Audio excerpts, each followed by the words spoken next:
kepada junjungan kita Nabi besar Muhammad Sallallahu Alaihi Wasallam yang kita nantikan syafaatnya di hari kiamat kelak.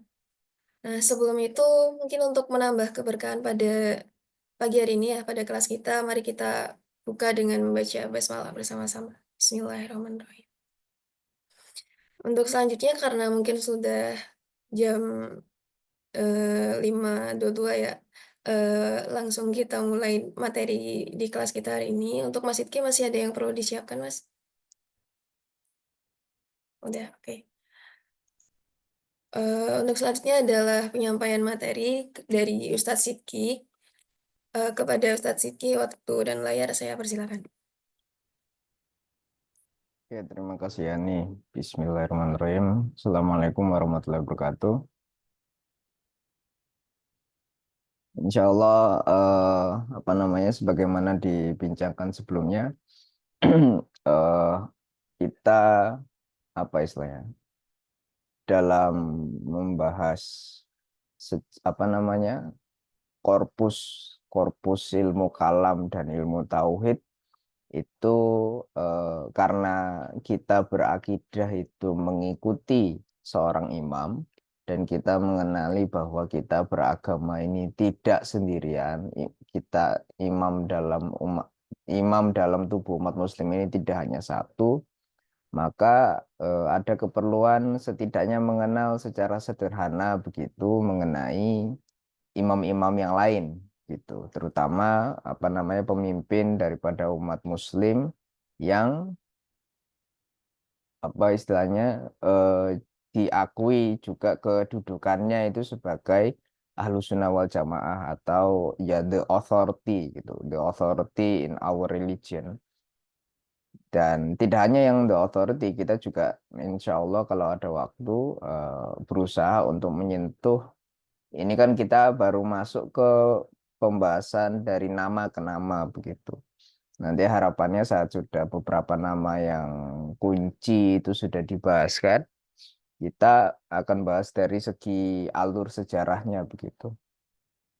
Kita satu-satu karena biar konteks pembahasannya itu juga enak gitu. Kita membahas kepribadiannya dulu. Nah, biar bisa ya secara pribadi gitu. Nah, nanti kalau misalnya nanti masuk sejarah, diskusinya lebih ke konteks sejarah, perdebatannya seperti apa, dan lain sebagainya begitu. Dan apa namanya, in all honesty juga, apa disclaimer juga begitu, apa namanya, saya nggak, apa in all honesty tidak begitu well versed terhadap apa namanya akidah Maturidi per se. Jadi istilahnya dalam mungkin hari ini akan sedikit singkat atau sederhana. Dan lebih khususnya lagi karena kita sebagai apa namanya we ought to assume gitu dari bagaimana apa namanya kita establishing pengajaran kita di Indonesia dan di konteks Surabaya juga, kita dalam mempelajari dan mengenali orang lain itu perlu sudah dalam keadaan sudah mengenali siapa diri kita.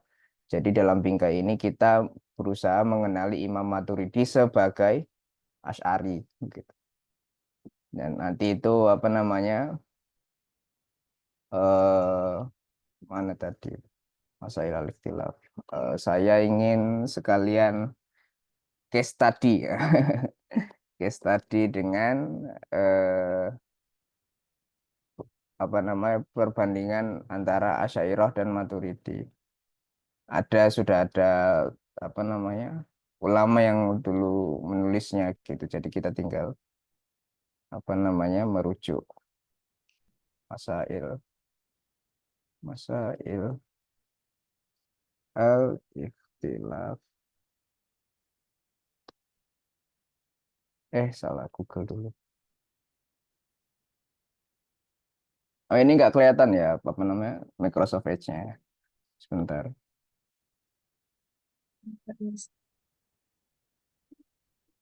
Ikhtilaf.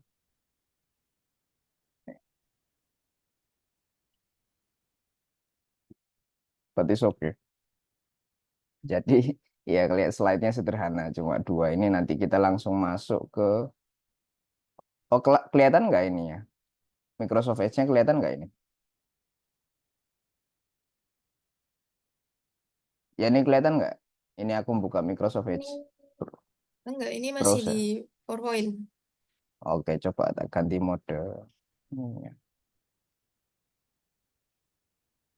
Kalau gini kelihatan. Udah, aman. Oke. Sip.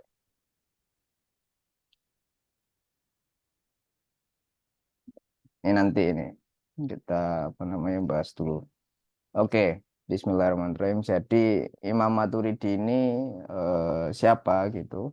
Syekh Abu Mansur Al-Maturidi apa namanya adalah seorang ulama juga di abad ketiga apa namanya pada pemerintahan pada khilafah Islamiyah Abbasiyah, lahir di Samarkand apa namanya atau di dunia hari ini kita kenalnya Uzbekistan gitu. Jadi apa namanya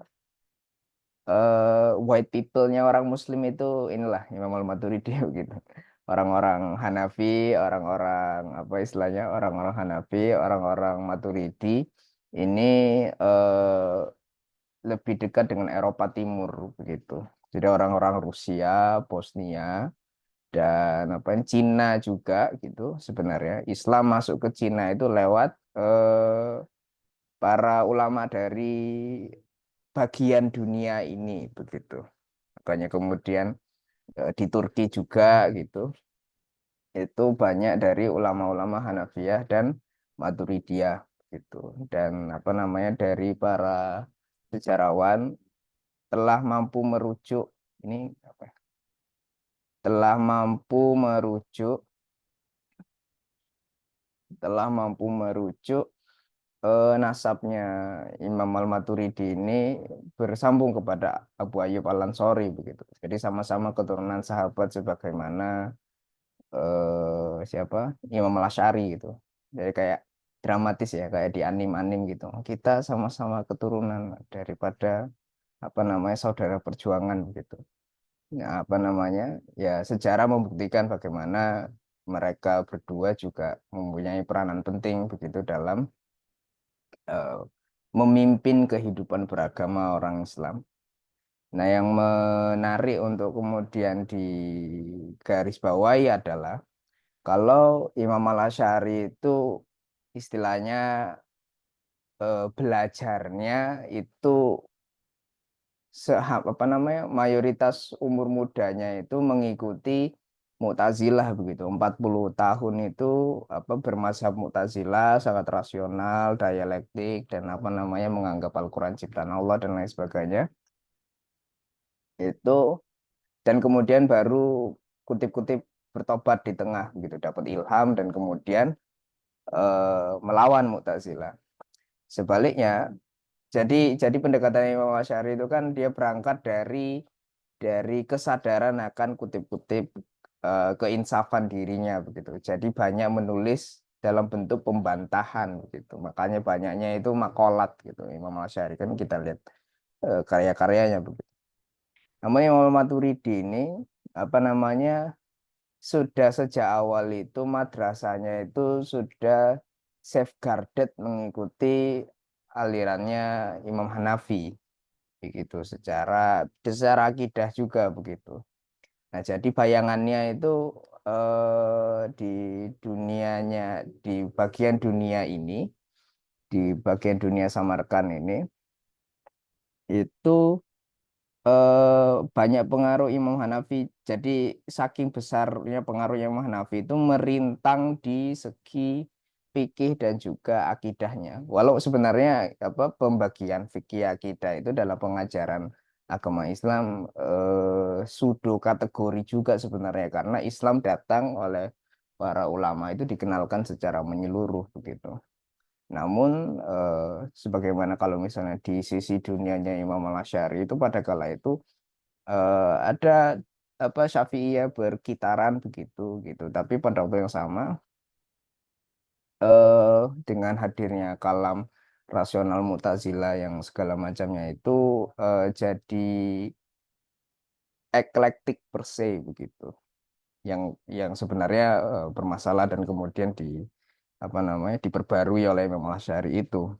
Namun di keadaannya Imam Al-Maturidi itu apa the society of knowledge-nya itu sudah apa well established firm gitu bahwa ya kita emang Imam Imam Hanafi itu imam besar gitu akidah dan fikih.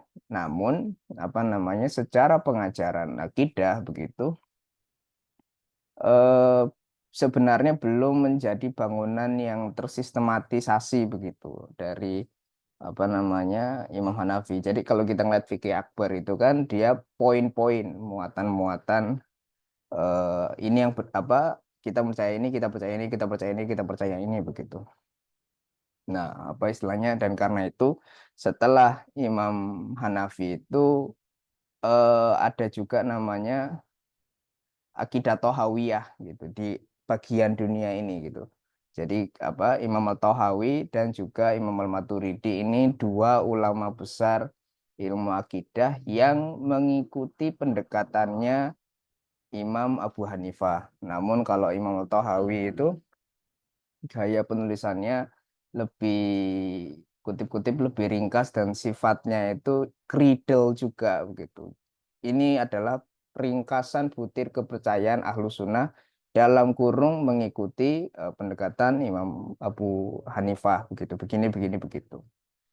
Yang membedakan Imam Al-Maturidi dengan Imam Al-Tahawi adalah bagaimana sumbangan beliau yang besar adalah melakukan sistematisasi rasional begitu. Ya, bukan berarti yang Imam Tahawi itu tidak rasional, tentu rasional juga. Tapi maksudnya yang dilakukan Imam Al-Maturidi adalah menzohirkan, membuat jelas sisi rasional daripada sistem Imam Abu Hanifah.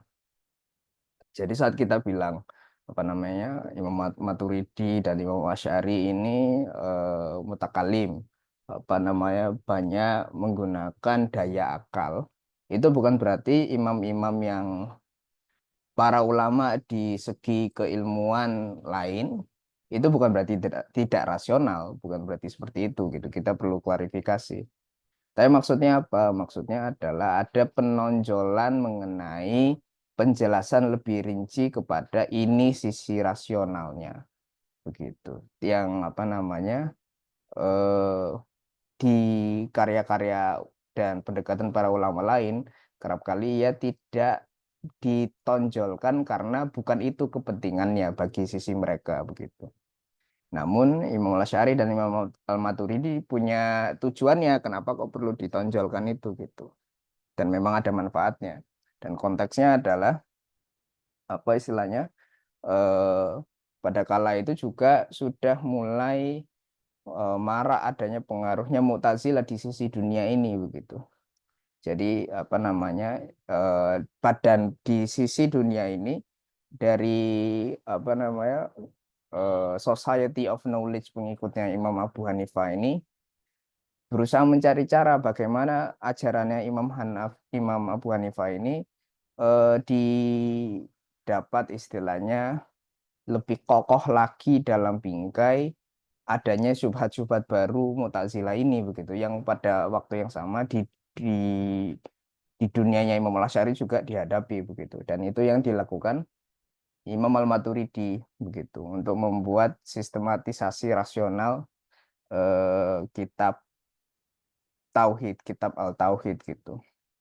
Jadi eh, kalau di Imam Al-Asy'ari itu gaya-gaya penulisannya itu tujuan besarnya lebih untuk menjelaskan sisi rasional dari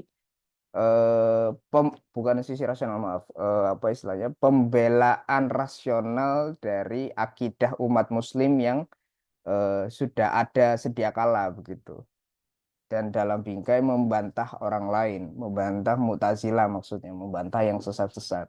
Nah, sedangkan Imam Al-Maturidi kutip-kutip kayak sistem filosofer kalau bahasa sekarang itu. Jadi emang di menulis secara rinci bangunan epistemologinya seperti apa, lalu masuk ke hudusul alam dan seterusnya, seterusnya, seterusnya begitu.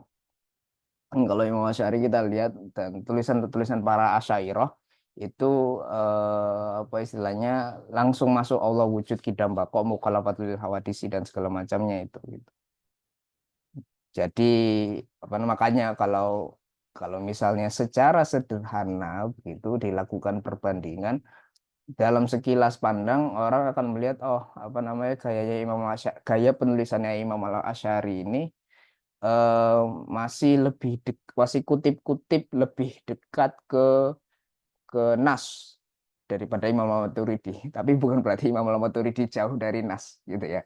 Jadi ini mengenai penonjolannya begitu karena Imam Al-Asy'ari datang dengan latar belakang yang seperti itu dan Imam Al-Maturidi datang dengan latar belakang yang begini begitu. Ibaratnya kalau hari ini itu kayak secara secara karikatur atau secara sederhana itu kayak NU Muhammadiyah.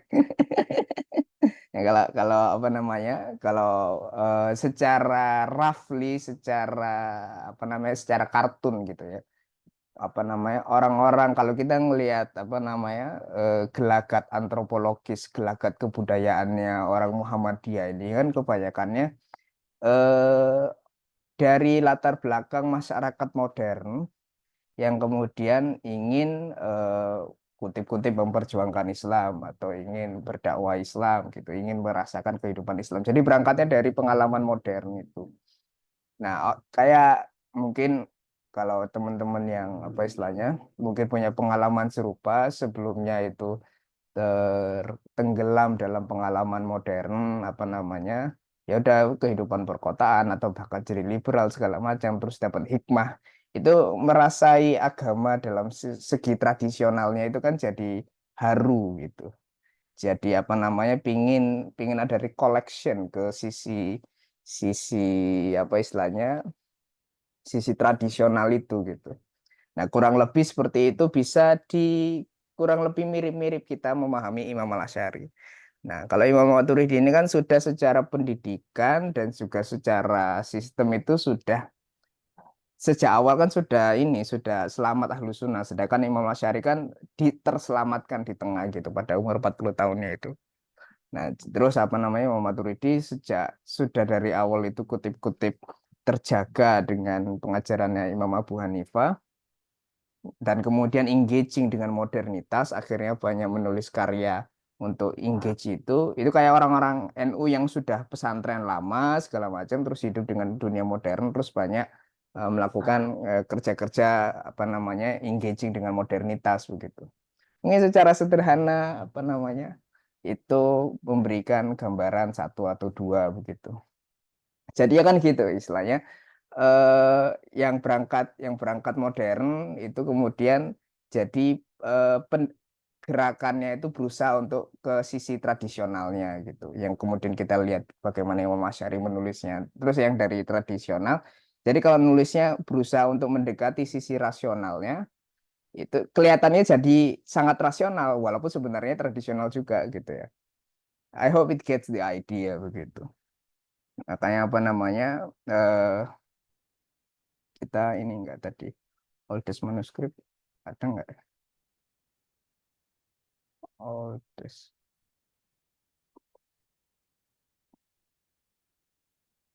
Makanya kita di awal pertemuan itu kan pernah bahas apa namanya ini oldest known Malay manuscript ini Aqaid An-Nasafi.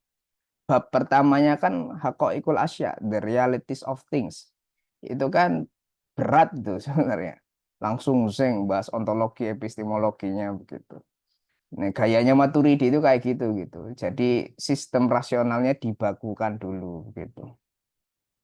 Nah, kalau mana sih? Em, Beli teks ya. 53.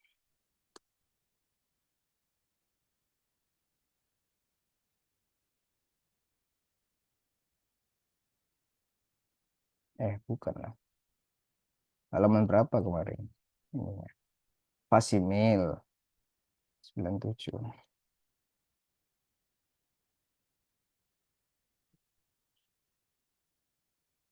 Apa namanya? Eh lalu lama malu kola kola ahlul haq Haqaiqul Asy'atsabita begitu. Permulaannya mulainya langsung kayak gini begitu. Kalau ini kan Aqaid An-Nasaf ini teks akidah yang sangat ringkas mengenai akidah mazhab Maturidiyah. Dan kalau ngelihat buku-buku Maturidi lain-lain itu cara penyusunannya juga kurang lebih sama gini. Mulainya bab ilmu dulu, bab haqa'iq juga. Nggak hanya ilmu tapi juga haqa'iqnya gitu, the realities. Apa namanya realita realita ilmu itu bisa diketahui. Sederhananya begitu. Nah, apa namanya dalam bingkai kita memahami kenapa kok mereka ada apa istilahnya pendekatannya gitu dulu. Karena tujuannya untuk memperkaya sistem rasional dari satu bangunan akidah yang sudah sedia kalanya ahlu sunnah begitu. Kalau ini di sisinya Imam Al-Maturidi. Kalau yang Imam Al-Asy'ari tadi untuk membantah gitu. Tujuannya lebih banyak untuk bantah. Jadi mempertahankan sisi yang sudah apa namanya sudah otoritatif, sudah alusuna ini dijelaskan sisi rasionalnya. Kenapa kok Allah wujud kidam bakok? Kenapa kok kalamnya itu bukan ciptaan dan segala macam gitu. Dan banyak esai-esai gitu. Imam Muhammad Maturidi nggak begitu banyak esainya begitu dibandingkan Imam Al-Asy'ari. Jadi idenya jadi itu mungkin harapannya memberikan gambaran bagaimana keduanya itu memiliki titik temu dan kekhususan dari tujuan yang ingin dilakukan, sama-sama ingin mengenalkan sisi rasional daripada akidah Ahlus Sunnah wal Jamaah. Namun secara pendekatan karena berangkat dari titik berangkat yang tidak persis sama, ada corak kekhususan itu begitu, di mana Imam Asy'ari berusaha untuk mempertahankan dan mendebat orang-orang yang sesat menyesatkan, sedangkan Imam Al-Maturidi berusaha untuk merangkai satu sistem rasional dari pengajaran yang sudah baku sedia kala mengikuti sistemnya Imam Abu Hanifah. Begitu. Jadi secara sederhana kontribusi besarnya adalah memberikan sistematisasi cara Imam Hanafi mengajarkan akidah secara rasional. Dan karena itu akhirnya menjadi lazim bagi sesiapa yang mengikuti Imam Hanafi secara mazhab dalam berimam dalam beragama, ngambil fikihnya Imam Hanafi, Hanafiyah, kutip-kutip otomatis itu jadi Maturidi juga gitu. Karena kan mestinya orang kalau belajar dia dalam madrasah gitu, dalam ada asosiasi para ulama udah Jawa nih kan. Asosiasi para ulama pengikut Imam Hanafi, ya di situ belajar fikih, di situ belajar akidah, nah mestinya bareng gitu, sepaket gitu. Jadinya bareng sedia kala. Walau tidak mesti seperti itu. Kita bisa nanti melihat misalnya Imam Taftazani gitu. eh, Beliau fikihnya Hanafi tapi merupakan ulama besar Asy'ariyah. Nah, menariknya kan gitu. Apa namanya? Satu highlight yang menjadi penting di sini adalah keragaman keragaman yang ada di tubuh umat Muslim itu bukan keragaman ideologis. Akhirnya kan gitu. Kita membahas sebelumnya. Bukan bukan ya wis totok pengennya Asy'ariyah mutlakon begitu. Tapi cair begitu.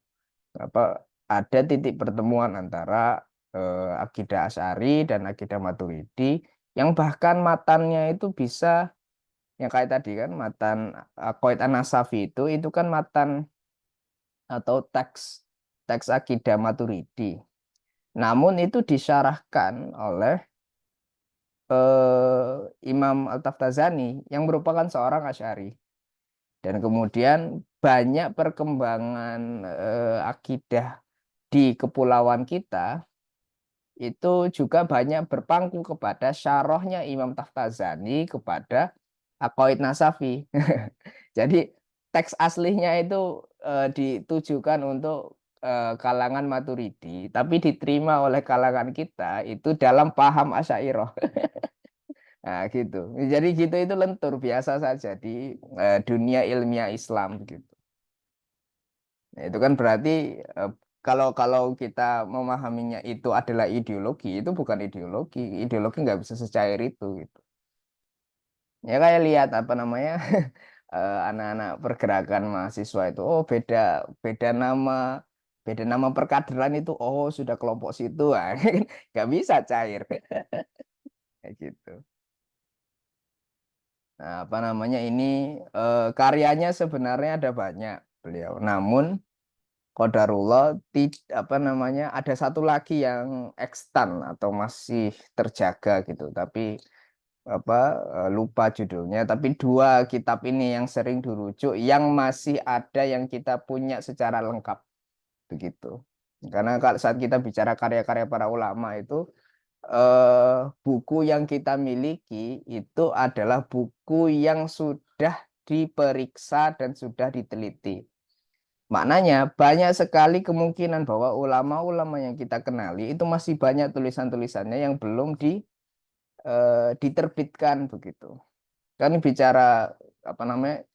Karena bicara kepada masyarakat modern ya kadang apa namanya? Karena tidak mengenali dunia dunia kesarjanaan, terutama juga dunia kesarjanaan Islam, itu nganggapnya oh ya udah apa para pemikir, para ulama, para ilmuwan itu buku-bukunya yang ada di toko-toko inilah gitu. Nah, apa namanya sebenarnya yang di toko-toko ini cuma apa namanya yang sudah dikerjakan oleh orang-orang kita begitu. Yang sudah di teks disalin kembali, yang sudah diperiksa, yang sudah diteliti baru bisa diterbitkan. Kalau ngelihat ke perpustakaan-perpustakaan di seluruh dunia, dalam manuskrip aslinya masih banyak sekali yang ditahkik gitu, belum diedit, belum diedit. Nah, tidak hanya itu gitu. Bahkan apa namanya eh, saat kita merujuk kepada karya-karya para ulama yang membahas sejarah itu mereka akan banyak merujuk pada nama-nama satu kitab yang manuskripnya sudah tidak ditemukan eh, di mana-mana begitu. Jadi istilahnya eh, ini penting untuk dinyatakan agar kita kutip-kutip tidak mudah menghakimi para ulama nauzubillah. Oh, tulisan bukunya cuma dua begitu istilahnya gitu. Nah, ini yang Allah izinkan begitu. Tapi sebenarnya apa namanya ada banyak lagi kitab-kitabnya. Misalnya contohnya Ibnu Arabi itu kononnya itu ada penelitian itu yang berusaha membuat list itu tulisan-tulisannya Ibnu Arabi itu bahkan sampai 900 judul itu. Nah, tapi yang tertahkik itu teredit itu baru berapa begitu, baru 5 atau baru 6 begitu. Nah, yaitu istilahnya menggambarkan kedalaman dan keluasan kesarjanaan kita. Nah, berkaitan dengan Imam Maturidi, dua kitab ini yang ekstan, yang masih terjaga. Mananya apa gitu? Dari karya-karyanya yang lain, dua karya ini adalah rujukan utama pengajaran Imam Maturidi. Nah, itu pengajarannya kepada kita. Karena mananya saat satu manuskrip itu banyak ditemukan di banyak tempat, sehingga bisa banyak dirujuk, artinya itu banyak digunakan di banyak tempat gitu. Banyak digunakan di banyak tempat, artinya berarti dilihat banyak manfaatnya dan menjadi pegangan yang setidaknya mendasar begitu. Karena semakin mutawatir hadis itu dia sifat ajarannya itu semakin fondasional, semakin mendasar gitu. Dan semakin ahad hadis itu yang dia semakin banyak menyentuh sifat-sifat rahasia. Innamal a'malu binniyat itu apa namanya nggak ada loh di Sahih Bukhari dan Muslim. Jadi apa namanya nah kayak ya di Arba'in Nawawiyah itu kan banyak hadis-hadis yang apa namanya sebenarnya kutip-kutip itu dalam penilaian umum itu kutip-kutip fardu kok fardu apa doif astagfirullahaladzim. Jadi tapi bukan berarti nah itu konsep kita mengenai doif itu bukan berarti dia tidak bisa dipercaya gitu. Doif itu sederhananya jarang begitu. jarang ditemui. Nah, ya namanya rahasia itu kan ya jarang ditemui. Tapi kan semakin jarang itu kan semakin berharga. Jadi kita sebenarnya mikirnya itu mestinya kayak gitu. Ya sama kayak apa namanya karya-karya Imam Maturidi ini menyiratkan kepada kita Allah apa namanya sembunyikan rahasianya dari kita gitu bahwa banyak sekali yang sebenarnya yang dimiliki beliau lagi gitu yang kita belum mengetahui yang mungkin tidak apa namanya kita pun belum layak untuk mengenalinya gitu tapi Allah bagi ini begitu kepada kita jadi kitab tauhid ini eh, ya kitab induknya kitab induknya Imam Maturidi sebagaimana kitab Al-Luma'nya Imam Al-Asy'ari gitu yang memang sistem tauhid sistem akidahnya itu ada di sini konsep epistemologinya, kemudian apa namanya konsep kosmologinya. Dan itu kitab akidah kita bahas Tuhan itu, kita mengenali Allah itu pintunya lewat situ. Jadi memang apa istilahnya ya agama ini kutip-kutip agama filosofis, agama rasional gitu. Jadi membahas Allah itu ya membahas alam dulu. Karena kita mengenali Allah melalui tanda-tandanya, yakni alam ini kita berada di alam ini sebagai tanda untuk sampai pada Allah. Nah, maka berarti para ulama perlu menyusun bagaimana alam ini itu bisa membawa kita sampai pada Allah. Dan apa bedanya alam ini dengan Allah. Makanya itu bab namanya hudusul alam. Apa namanya kebaruan alam atau the creation of the world bahasanya gitu. Nah, adapun takwilat ahli sunnah ini apa istilahnya adalah buku buku apa istilahnya dibilang tafsir eh, nggak semata tafsir gitu. Jadi ada kandungan-kandungan dasar tafsir di situ, tapi lebih banyak beliau melakukan takwilannya gitu. Jadi bagaimana apa namanya ayat-ayat yang zohir ini, ayat-ayat Al-Quran yang zohir itu punya sisi-sisi rasional dan sisi-sisi batinnya begitu. Diajarkan lebih dalam dan terutama dalam bab akidah ini eh, bab-bab yang perlu banyak takwil itu ya bab-bab sifat Allah ya dullah fauqa aidihim tangan Allah apa namanya kullu ma 'alaiha fan wa yabqa wajhu rabbika dzul jalali wal ikram semua akan fana kecuali wajah Allah. Nah, wajah Allah itu siap wajah Allah itu gimana gitu wajah Allah itu gimana tangan Allah itu gimana terus apa namanya Allah dikutip-kutip di atas arsy itu bagaimana begitu. Nah, jadi faedahnya adalah saat kita melakukan pendalaman pengajaran eh, akidah gitu, itu yang memang nggak bisa dilepaskan dari kita mempelajari Al-Quran, dari mempelajari Sunnah, dari karena apa selamanya kita ini akidah di tempat lain, apa namanya di kelas lain hari Rabu fikih, ada hadis segala macam. Jadi ini kita itu sebenarnya dalam mempelajari agama berusaha untuk masuk kepada intipati pengajaran agama dari berbagai pintu ini gitu. Akhirnya kepegang tengahnya. Karena itu sebenarnya kalau kita ngelihat di tempat-tempat pendidikan agama yang tradisional, apa pengajaran tafsir itu sebenarnya itu tingkat tinggi gitu. Jadi karena untuk mendekati Al-Quran itu kalau kita bicara true scholarship itu perlu di perlu dibekali dengan ilmu-ilmu yang mendasar di bidang-bidangnya akidah, fikih, balaghah, bahasa Arab, sunnah gitu. Akhirnya kemudian mendekati Al-Quran itu sudah lain gitu. Dalam arti sudah banyak persiapan gitu. Ketemunya banyak. Nah, itu kan lain dengan kita lihat sekarang itu banyak orang mempopulerkan Al-Quran ya didulukan gitu. Langsung langsung dianggap kita bisa menghadapi dan mengamalkan dan memahami Al-Quran itu secara langsung gitu. Tapi saat kita tidak memahami latar belakang sisi-sisi ilmiah daripada khazanah ilmiah Islam gitu banyak sekali kutip-kutip ketidakadilan dalam bagaimana kita memahami agama secara utuh dan terkhususnya dalam memahami Al-Quran. Dan karena itu misalnya ya babnya takwil ini babnya banyaknya para sufi dan mutakalim begitu.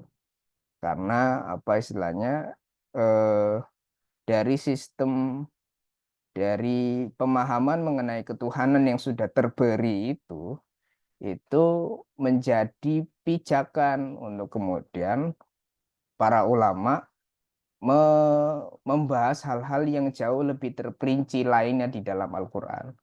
Jadi kayak Allah itu Esa itu ya muhkamnya gitu. Terus Allah punya banyak nama itu juga apa sudah clear. Nah, terus kemudian bagaimana itu difahami secara khusus di dalam ayat-ayat Quran yang tafsil, yang detail terperinci itu begitu.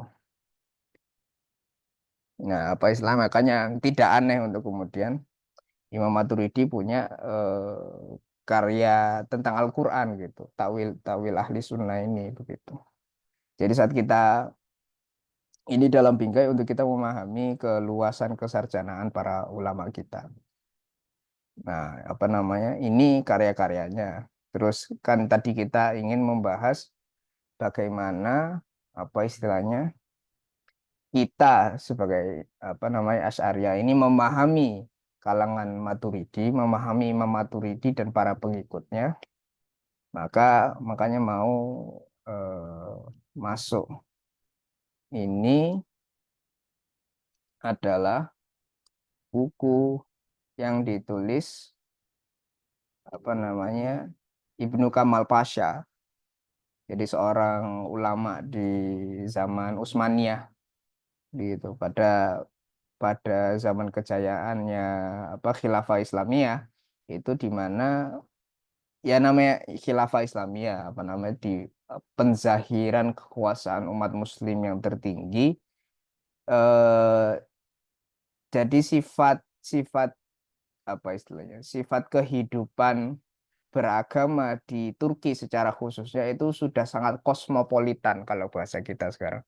Kosmopolitan ini maksudnya sudah ramai, sudah sangat berbagai macam warna begitu. Nah, terutama yang initially itu apa istilahnya? Yang initially itu banyak banyaknya di daerah Turki ini orang Maturidi ya karena khilafah ini ya akhirnya Asy'ariyah juga banyak datang gitu ke pusat pusat peradaban istilahnya gitu. Nah, di kitab ini membahas mengenai perkara-perkara perbedaan antara kalangan Asy'ariyah dan Maturidiyah karena apa namanya? Ya itu kan jadi kutip-kutip tantangan gitu bagi orang-orang di waktu itu loh. Oh, rupanya ada beda, kita ada beda pendekatan gitu. Titik temunya gimana gitu. Jadi apa kitab ini berusaha untuk membantu clarifying gitu, titik-titik persamaan dan perbedaan Asy'ariyah dan Maturidiyah gitu. Nah, yang tadi mau bahas Bang Ikramnya, oh udah masuk lagi. Yang kemarin apa special request ini. Apa yang apa namanya terfikir kemarin itu mau membahas sifat Allah dan af'al dan perbuatan Allah ini. Mana tadi? 65.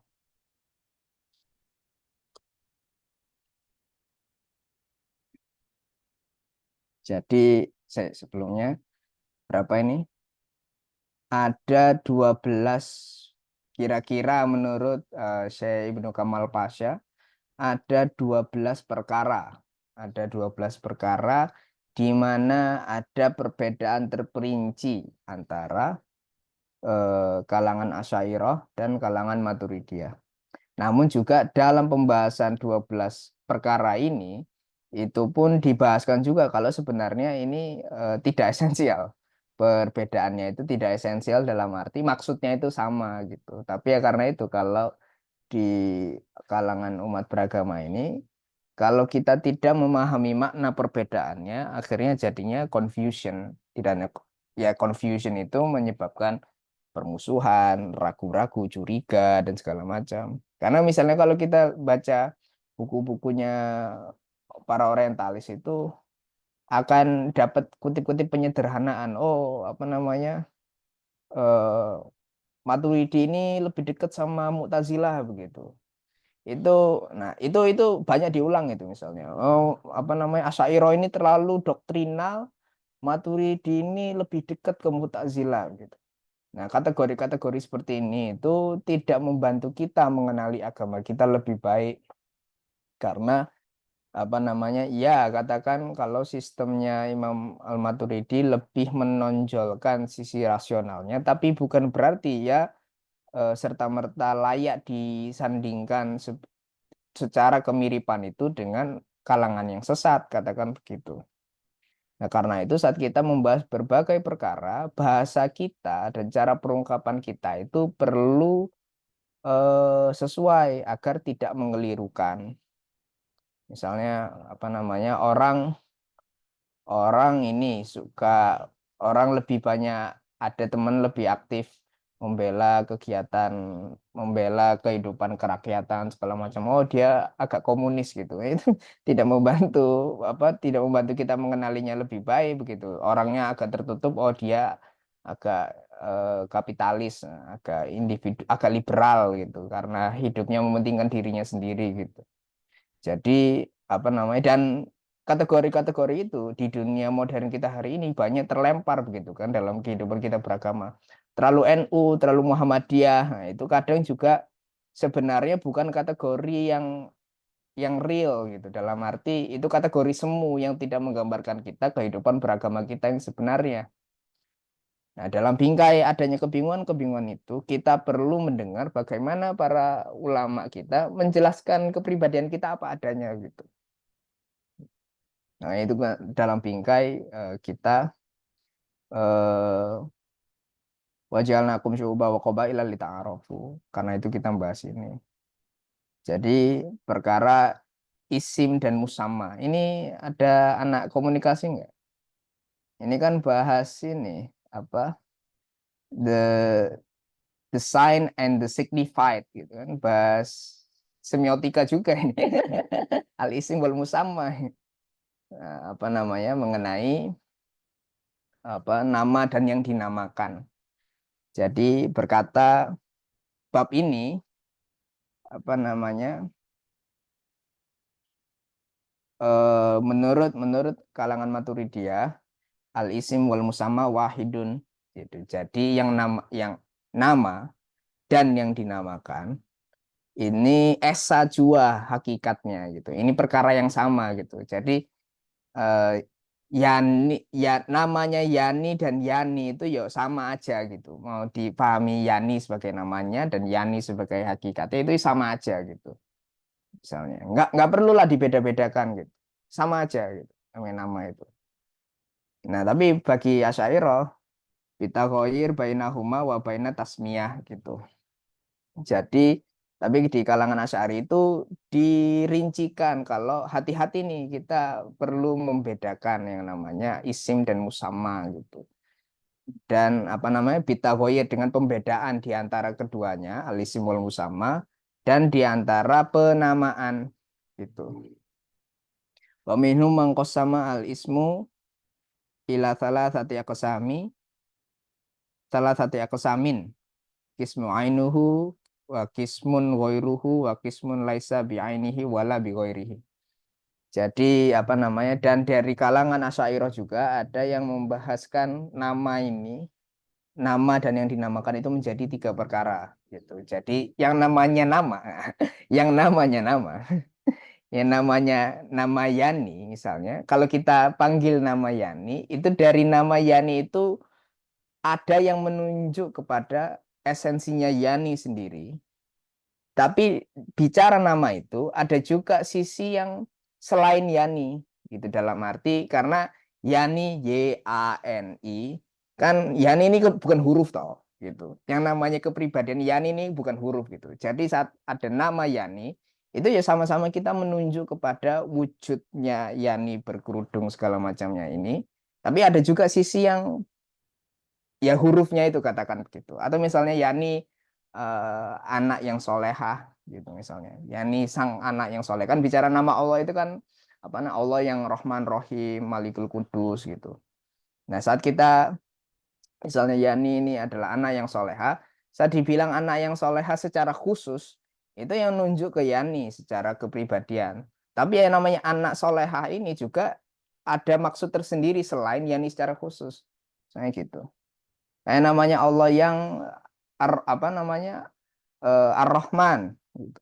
Yang namanya Ar-Rahman itu yang menunjuk kepada Allah. Itu. Tapi saat bicara Ar-Rahman itu juga ada sisi lain kita apa namanya sehari-hari bilang apa namanya kasihilah yang lain, sayangilah yang lain. Kita menemukan kasih sayang dalam kehidupan kita, istilahnya kan gitu. Makanya itu dalam kita berakidah itu ya nama-nama Allah ini istilahnya jalan kita untuk sampai pada Allah gitu. Karena kita menemukan kasih sayang di sekitar kita perlu bersyukur saat menerimanya dan mengembalikannya pada Allah. Karena ini semua dari Allah. Kasih sayang ini yang punya nama kasih sayang ini Allah kan gitu. Karena dari nama Ar-Rahman itu yang menunjuk pada Allah dan apa istilahnya. Tapi kita bukan menyembah Ar-Rahman semata, gitu kan gitu. Tuhan kita namanya itu Allah dipanggil Allah menyebut dirinya Ar-Rahman, Ar-Rahim dan segala macamnya itu. Nah, ini mafhum ya gitu istilahnya. Jadi ada perbedaan ini. Nah, terus gimana? Loh, ini kok al-isim wal musamma wahid lah. Terus gimana itu? Kita ini kita bicara sebagai asyairah kan. Kita menjadi perlu bagi kita untuk kemudian melihat adanya pembedaan itu karena kita perlu tahu bahwa apa istilahnya makomnya nama ini, nama Allah dengan nama-nama yang lain ini nggak sama gitu. Karena kalau sama, lah berarti eh, apa namanya siapa yang ditunjuk pada nama-nama ini kalau semuanya sama kan gitu.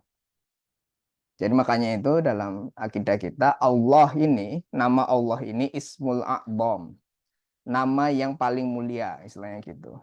Nama Tuhan yang paling mulia. Jadi kalau ya kayak Yani ini anak yang soleha, murid yang rajin segala macam, apa namanya teman yang baik, itu nama-namanya banyak. Tapi kalau mau nunjuk ke Yaninya ya Yani gitu kan gitu. Ya kayak sama kayak ya Gusti Allah kita bisa panggil Al-Haq, Ar-Rahman, Ar-Rahim, Al-Wadud. Gitu ya tetap esensinya itu ya Allah gitu. Nah, wal ittafaqa ala anna tasmiyata ghairuhuma wa hiya ma qamat bil musamma kada fi bidayatil kalam.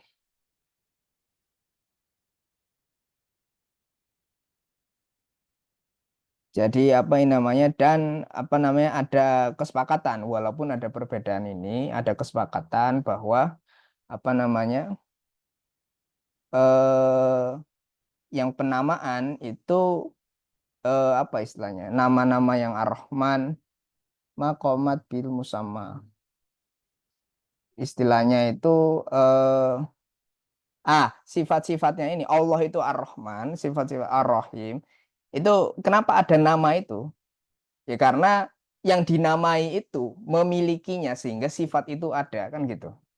Jadi kalau tadi misalnya Yani itu anak yang baik, teman yang baik, murid yang rajin, murid dosennya yang rajin, itu kenapa ada nama-nama itu? Kan gitu.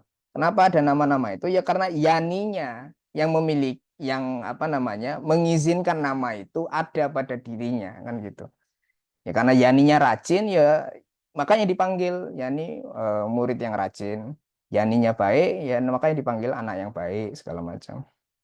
Dalam bingkai apa namanya sifat-sifat Allah Al-Haq ini maaf yang lebih mudah Ar-Rahman ini kenapa Allah dipanggil Ar-Rahman ya karena Allah bahasanya jadi apa namanya harus teliti gitu. Kenapa ada nama Ar-Rahman ya karena Allah memiliki sifat itu gitu. Karena itu ada nama itu terpanggil secara khusus. Jadi nama ini tidak berdiri sendiri gitu. Dan juga bukan diciptakan. Nah, jadi kutip-kutip Yani itu aku akan menciptakan kepribadianku yang eh, mahasiswa yang rajin begitu. Jadi dia bukan sesuatu yang kutip-kutip terpisah gitu. Kita mengkonstruksi bukan begitu.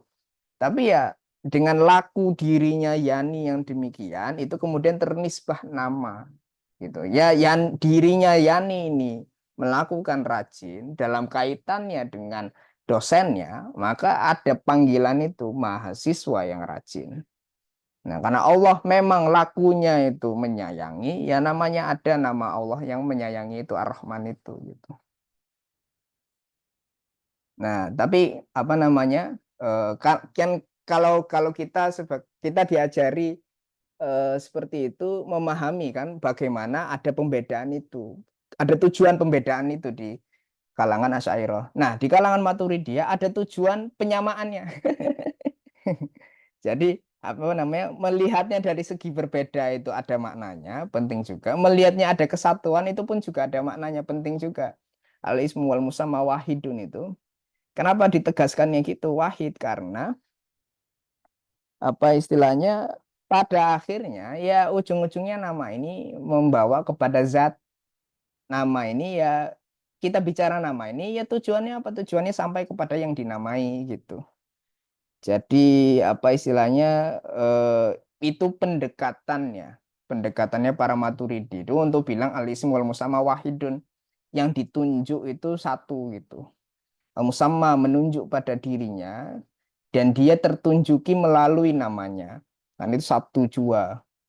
Namun karangan Asy'ariyah mendekati perkara isim ini, perkara nama ini eh karena ada perdebatan yang dihadapi secara khusus itu mengenai zat dan sifat gitu.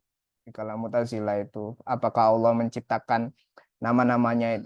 Al-Qur'an kan Al-Qur'an itu kalamullah. Tapi saat para Mu'tazilah bilang Al-Qur'an itu diciptakan dan Al-Qur'an itu kalam, berarti kalam ini satu makhluk. Kalam ini ciptaan begitu. Berarti kalau kita bilang kalam ini makhluk, nah Allah ini gimana gitu kan gitu. Masa Allah makhluk, nauzubillah kan gitu. Nah, itu yang dihadapi para Asy'ariyah sehingga perlu untuk clarifying gitu. Beda. Pertama beda, tapi juga pada yang sama bedanya ini bukan berarti mengizinkan Al-Qur'an ini makhluk juga gitu. Karena ini juga tetap menunjuk kepada Allah dan Allah bukan makhluk gitu. Ini following ya, bisa dipahami. Oke. Ini wal asma allati tatluqu 'ala Allah taala ba'duha yadullu 'ala nafsu dzat al-ulya al-ulya. Ini apa ini? Bisa top. Apa namanya ya nih kita kan ada apa namanya Google Form absensi yang baru yang di link apa di bio panitia. Kita pakai yang itu sekarang. Yang hadir panah ini yang lama. Oh, oh ya, oke Mas. Di Habis ini aku share. drop lagi. Thank Sebentar, you. sebentar. Min haitsu hiya dzat au bi itibarat wa ba'duha yadullu 'ala dzat min haitsu hiya muttasifah bi sifati ma'na wa ba'duha yutlaqu 'ala dzat min haitsu hiya fa'ilah. Nah, jadi yang namanya nama-nama Allah ini nama-nama yang menunjuk kepada Allah sebagiannya ini kursornya kelihatan kan ya? Ini muter-muter ini. Kursornya kelihatan nggak? Kelihatan Mas, kelihatan. Oke. Dan nama-nama yang menunjuk kepada Allah itu sebagian yang menunjuk kepada Allah itu sendiri, zatnya, dirinya gitu. Jadi kalau Syekh Raniri menerjemahkan zat itu diri gitu. Jadi yang namanya nama itu ada yang menunjuk kepada diri Allah itu dari segi bahwa apa namanya nama itu adalah baik dirinya maupun apa namanya penunjukan kepada dirinya. Dan sebagian daripada keseluruhan nama itu menunjuk kepada diri dari segi bagaimana ia disifati dengan sifat makna bahasa itu. Nah, itu tadi kan jadi Ar-Rahman. Itu Ar-Rahman itu menunjuk pada diri Allah, pada waktu sama menunjuk kepada penempelan kata kasih sayang ini kepada kepada Allah. Nah, ini pun juga masalah nanti perinciannya juga panjang. Sifat Allah ini ditempelkan kepada Allah atau Allah sudah bersama dengan sifat-sifat itu gitu. Zaidun alaih gitu. Nah, itu bahasan yang sangat terperinci di dalam masing-masing mazhab juga. Di Asy'ariyah dan juga Maturidi punya perdebatan yang sangat panjang mengenai sifat ini itu zaidun alai atau bersama gitu. Maksud bersama ini juga apa namanya? Perlu detail gitu. Maksud karena yang namanya Allah, diri Allah itu sebagai yang Maha Esa, yang abadi. Apakah keabadian diri Allah itu sama dengan keabadian namanya? Nah, itu pun banyak ikhtilaf gitu. Ini maksudnya dirincikan itu apa istilahnya ya kaya gitu. Agama kita itu kaya dengan satu usaha untuk mengenali secara jujur gitu. Karena kalau kita orangnya rasional itu nggak mudah puas dengan penjelasan yang sederhana. Dalam arti karena umat kita ini jujur, para ulama itu jujur, mereka itu orang kalau pandai, kalau jujur, dia itu ya harus mencari tahu gitu, mencari tahu secara lebih terinci agar daya akal itu tercukupi gitu. Karena manusia yang punya akal itu perlu mencari jawaban kan gitu. Jadi maknanya apa? Jadi maknanya saat para ulama kita itu sampai kepada ekstan pembahasan yang sangat terkhusus gitu dalam pembahasan agama itu karena rahmat Allah mereka diberikan daya kepedulian terhadap apa yang benar dan juga kemampuan untuk sampai kepadanya.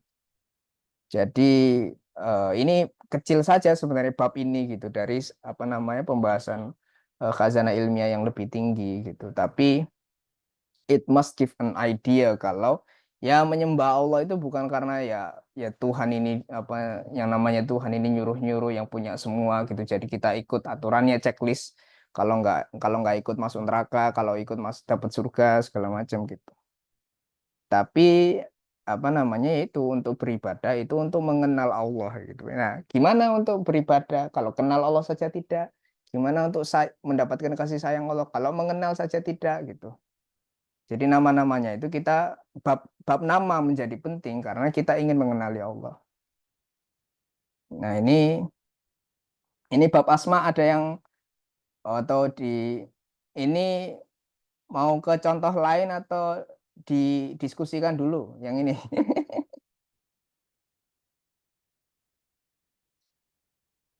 Ke yang lain dulu aja ya. Ya sekalian. Baik, Atau Ustaz. ini, ya gimana? Mungkin kalau diskursusnya apa Ustaz tentang hal ini? Misal Maksudnya? ada nggak? Ini kan misal tentang tadi kesamaan dan perbedaan nama itu. Kalau di Hmm. kalangan Islam ya mungkin ya ngerti gitu loh. Oh ini tuh wahid gitu. Tapi kalau misalnya orang-orang luar yang nggak ngerti tuh menjadikan hal ini tuh sebagai masalah itu ada nggak? Ya kayak misalnya apa istilahnya? Kita kan menegaskan itu, yang Tuhan itu esa, namanya Allah dan segala hal-hal agung lainnya sesungguhnya adalah nama-nama Allah yang lain menunjuk kepada diri Allah yang satu itu dalam Islam. Nah, maka jadi nama-nama Allah kan tadi kayak kita bahas kasih sayang, kebenaran, cinta, murka, gitu kan. Murka, penguasa, segala hal lainnya itu semua berpulang kepada Allah.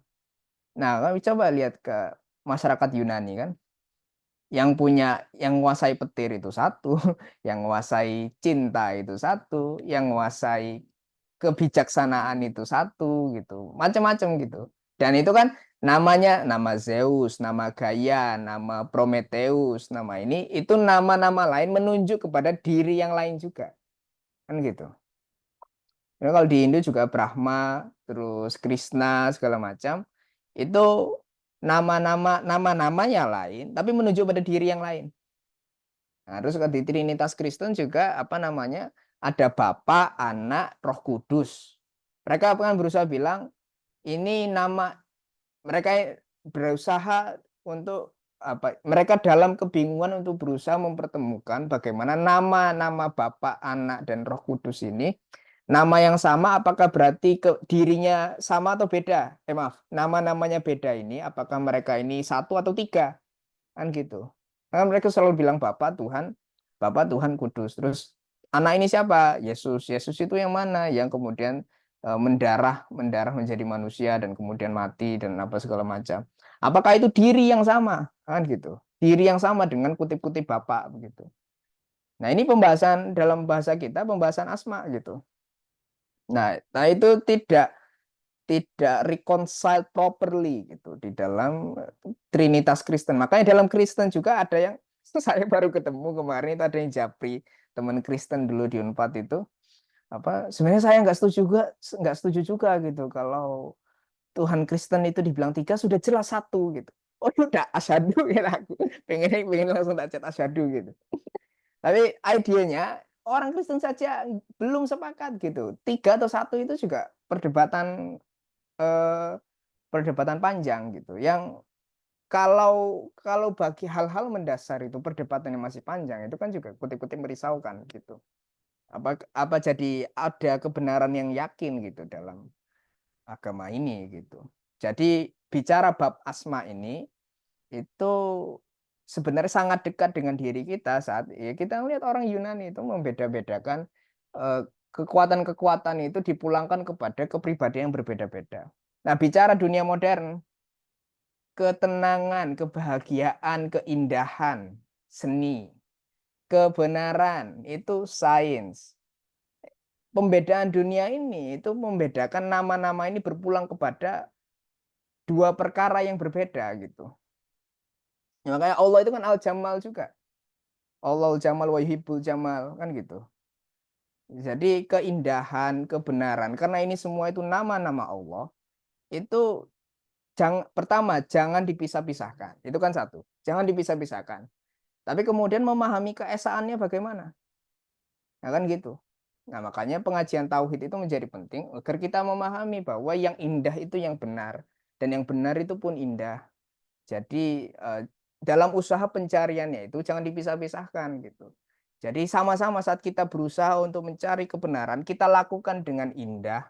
Makanya para ulama itu manuskrip apa saat mereka bikin tulis apa buku-buku manuskrip yang sekarang jadi manuskrip, buku-buku nulis Al-Qur'an, bikin buku Al-Qur'an, itu pinggirannya itu dicat emas.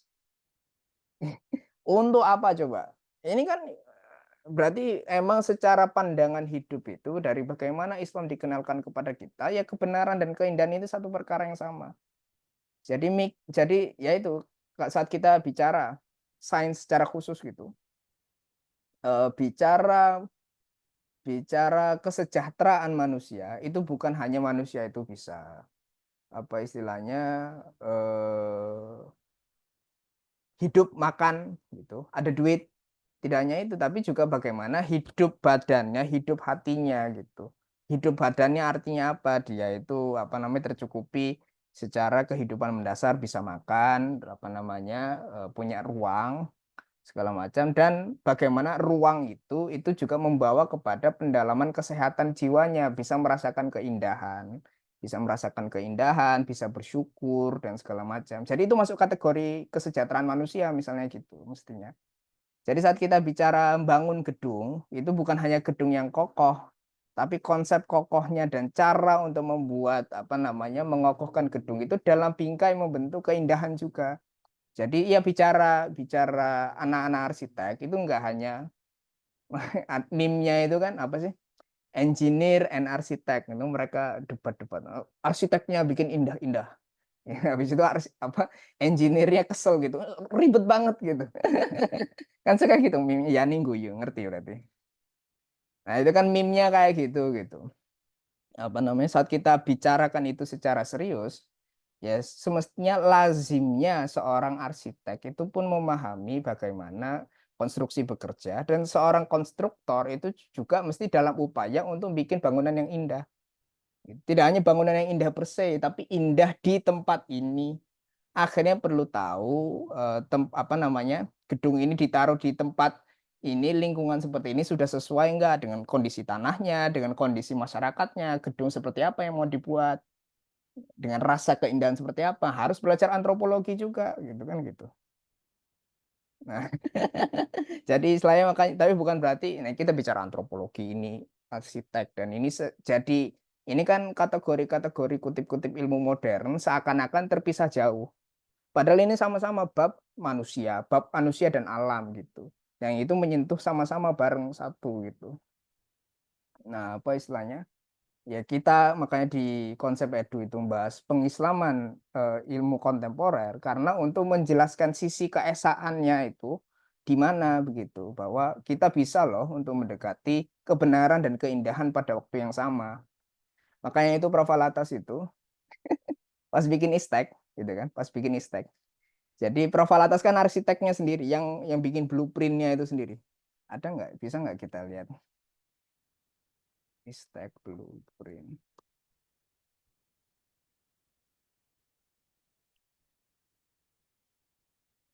Nah, ini apa namanya kampus Istek.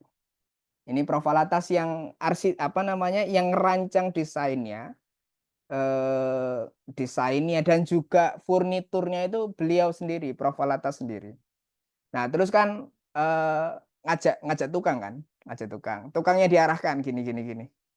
Tapi Prof, itu di situ ada pohon, di situ ada batu-batu, itu gimana gitu. Profnya bilang, sini tak ajari.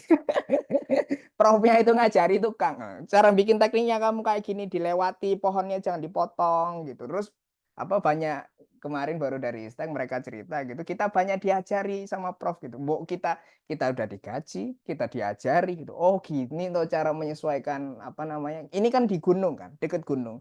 Cara menyesuaikan dengan kontur tanah itu bagaimana, tapi tidak menghilangkan keindahannya itu. Nah, itu ada ini juga sih.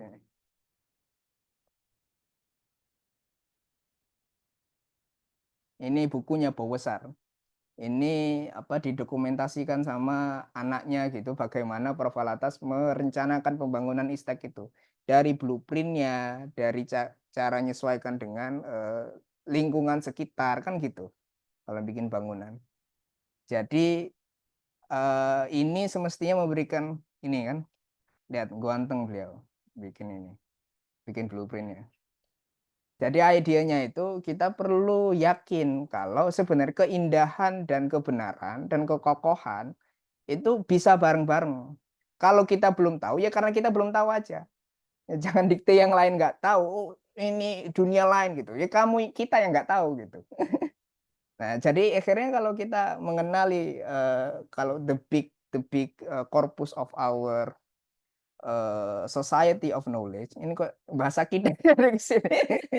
Bahasa asma Allah. Ini bahasa asma Allah jadi ke sini kan. Masya Allah ya itulah pembahasan tauhid gitu. Karena ini esa jua hakikatnya kita bahas Islam gitu. Nah, apa istilahnya kalau kita mengenali kalau ada loh orang-orang yang memang bisa melakukannya dan memang ada contohnya gitu kita insaf gitu. Kita insaf tahu diri kalau oh kita memang belum tahu banyak. Akhirnya kita lebih beradab kan gitu. Makanya kalau kita belajar sejarah itu lebih humble karena oh orang itu bisa loh bikin sesuatu kayak gitu itu. Sekarang orang kan juga nggak bisa itu berpolitik tanpa curang itu nggak bisa gitu. Ya ente yang belum tahu gitu. Jangan jangan jangan apa namanya membatasi dunia seperti itu gitu. Jadi ya ini kerja para sarjana adalah berusaha keras untuk mencari pertemuan antara titik-titik yang nampak berbeda. Nah, itu bab tauhid. Tahu kalau isimu sama itu satu jua, tapi juga ada bedanya gitu. Bedanya itu ada kesatuannya, maksudnya gitu. Jadi ya namanya ya teman-teman yang belajar sistem informasi nggak bisa dalam kesadaran kosong tanpa memahami hakikat ilmu agar mengetahui kedudukan apa yang bisa dikelola dalam sistem-sistem informasi modern. Nah, karena kalau orang belajar sistem informasi belaka tanpa memahami bagaimana manusia itu mendapatkan ilmu, akhirnya mengelirukan yang namanya informasi dengan ilmu. Karena tujuan informasi ujung-ujungnya untuk manusia toh. Nah, gitu. Jadi belajar informasi harus belajar manusia dulu, tapi belajar apanya tentang manusia, bukan belajar tentang sikilnya manusia, biologinya, darahnya, bukan apa gitu. Tapi ada fardu ain untuk anak informasi belajar psikologi manusia, cara dia menjelmakan informasi itu menjadi ilmu. Nah, itu menjadi penting agar nanti kalau dia sudah selesai punya sarjana itu eh, apa istilahnya tidak bikin alat-alat informasi yang macam-macam yang justru kontradiktif dengan bagaimana manusia berpikir. Medsos ini kan algoritma apa kan ada itu beritanya bahwa algoritma media sosial itu eh, dirancang dan disusun oleh saran-saran para psikolog yang mengetahui bagaimana cara otak manusia bekerja, tapi digunakan untuk untuk secara perversion gitu. Justru pengetahuan tentang psikologi digunakan oleh orang sosmed untuk biar kita bikin kegandrungan. Nah, itu kan apa istilahnya eh, karena dalam bingkai tidak dalam tujuan melihat keesaan antara informasi dengan ilmu, dengan kebahagiaan gitu. Tapi untuk apa? Untuk kapital kan gitu. Titik kutubnya itu bukan Allah lagi, tapi kapital gitu kan. Algoritma diuangkan. Akhirnya orang nyari perhatian dari viral, dari kontroversi. Ini bab isim wal musamma gitu. Kalau tapi isim wal musamma ini secara kutip-kutip teologi ya memang pembahasannya tentang Allah segala macam. Nah, tapi saat kita berusaha mengenali Allah dengan sendirinya, kita akan mengenal alam juga gitu. Karena itu bab tauhid itu bab tasawuf juga. Dan bab tasawuf itu ya berpangku kepada bab tauhid akidah gitu. Ya sama misalnya eh, bab af'alul ibad gitu. Jadi kalau mana ya coba dilihat. Tapi itu menjawab nggak Mbak Anissa tadi? Nah, Ustadz, ini sangat menarik. Dulu sebetulnya saya skripsinya itu tentang semiotika ini, tapi dalam tataran yang Hmm. sangat sederhana gitu, Ustadz. Karena Ah. desain aja gitu, desain tanda gitu. Cuman Hmm. emang makin kesini makin tertarik untuk mengkaji bidang semiotika ini. Cuman belum belum punya apa referensi yang dari Islam gitu. Jadi kayaknya butuh butuh banget belajar gitu Ustadz, tentang hal ini. Hmm. Apa namanya ya itu kan semiotika itu sistemnya orang putih untuk bagaimana memahami tanda dengan yang ditandai. Tapi dalam pengalaman orang putih itu mereka pun ragu-ragu apakah yang ditandai itu bisa membawa kepada hakikat benda yang ditanda. Benda yang ditanda itu tetap atau berubah. Ditanda ini merujuk kepada benda itu atau merujuk kepada kita memahami tanda itu. Kan gitu. Kalau bicara hermeneutika, semiotika begitu. Nah, makanya apa istilahnya apa namanya kita perlu memahami bagaimana khazanah ilmiah kita itu sebenarnya memiliki arsenal penjelasan untuk perkara-perkara filosofis, perkara-perkara penting dalam kehidupan kita. Dalam bingkai ini, Prof. Alatas mengenal kita ini apa? Pembahasan pembahasan nama-nama Allah, pembahasan isim wal musamma, pembahasan alam wal alama, pembahasan ilmu dan maklumat begitu. Itu ya kalau usul itu apa namanya dibaca-baca prolegomena bagian Islam and the Philosophy of Science itu akan banyak membantu bagaimana dan secara khusus buku-bukunya Prof. Alatas tentang sastra Melayu itu akan menjelaskan bagaimana kesatuan kalau pahami sastra dan bahasa dan tanda-tanda itu harus kenal tasawuf dulu gitu. Cara mengenali kewujudan, cara mengenali Allah dan alamnya. Kalau sebenarnya itu kan Allah dan perbuatannya gitu. Karena nggak layak untuk kita bilang alam ini wujud kutip-kutip sendiri terpisah dan Allah pun wujud juga gitu. Karena yang namanya wujudnya alam itu pun dikasih sama Allah gitu.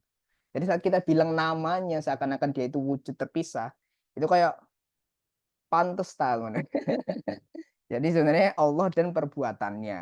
Tapi bukan berarti kita bukan menjadikan sama Allah dengan alam, nauzubillah. Nah, ini hal-hal terperinci ini perlu kita pahami biar enggak salah paham. Akhirnya kalau orang salah paham, oh, para sufi itu menyatukan Allah dengan alam, enggak gitu. Tapi fakta karena banyak kesalahpahaman itu menandakan daya daya akal kita menurun, akhirnya banyak salah paham, akhirnya cetek dalam memahami agama. Ya, kayak akhirnya kan fenomena keagama kayak ya udah ngumpul sendiri di masjid, tapi kemudian di dunia lain di keluar dari masjid itu menjadi kepribadian yang benar-benar lain. Itu kan nggak tauhid jadinya. Nah, untuk kemudian membawa hikmah agama itu ke dunia di luar masjid itu ya perlu memahami keesaan itu bagaimana berlaku dalam agama.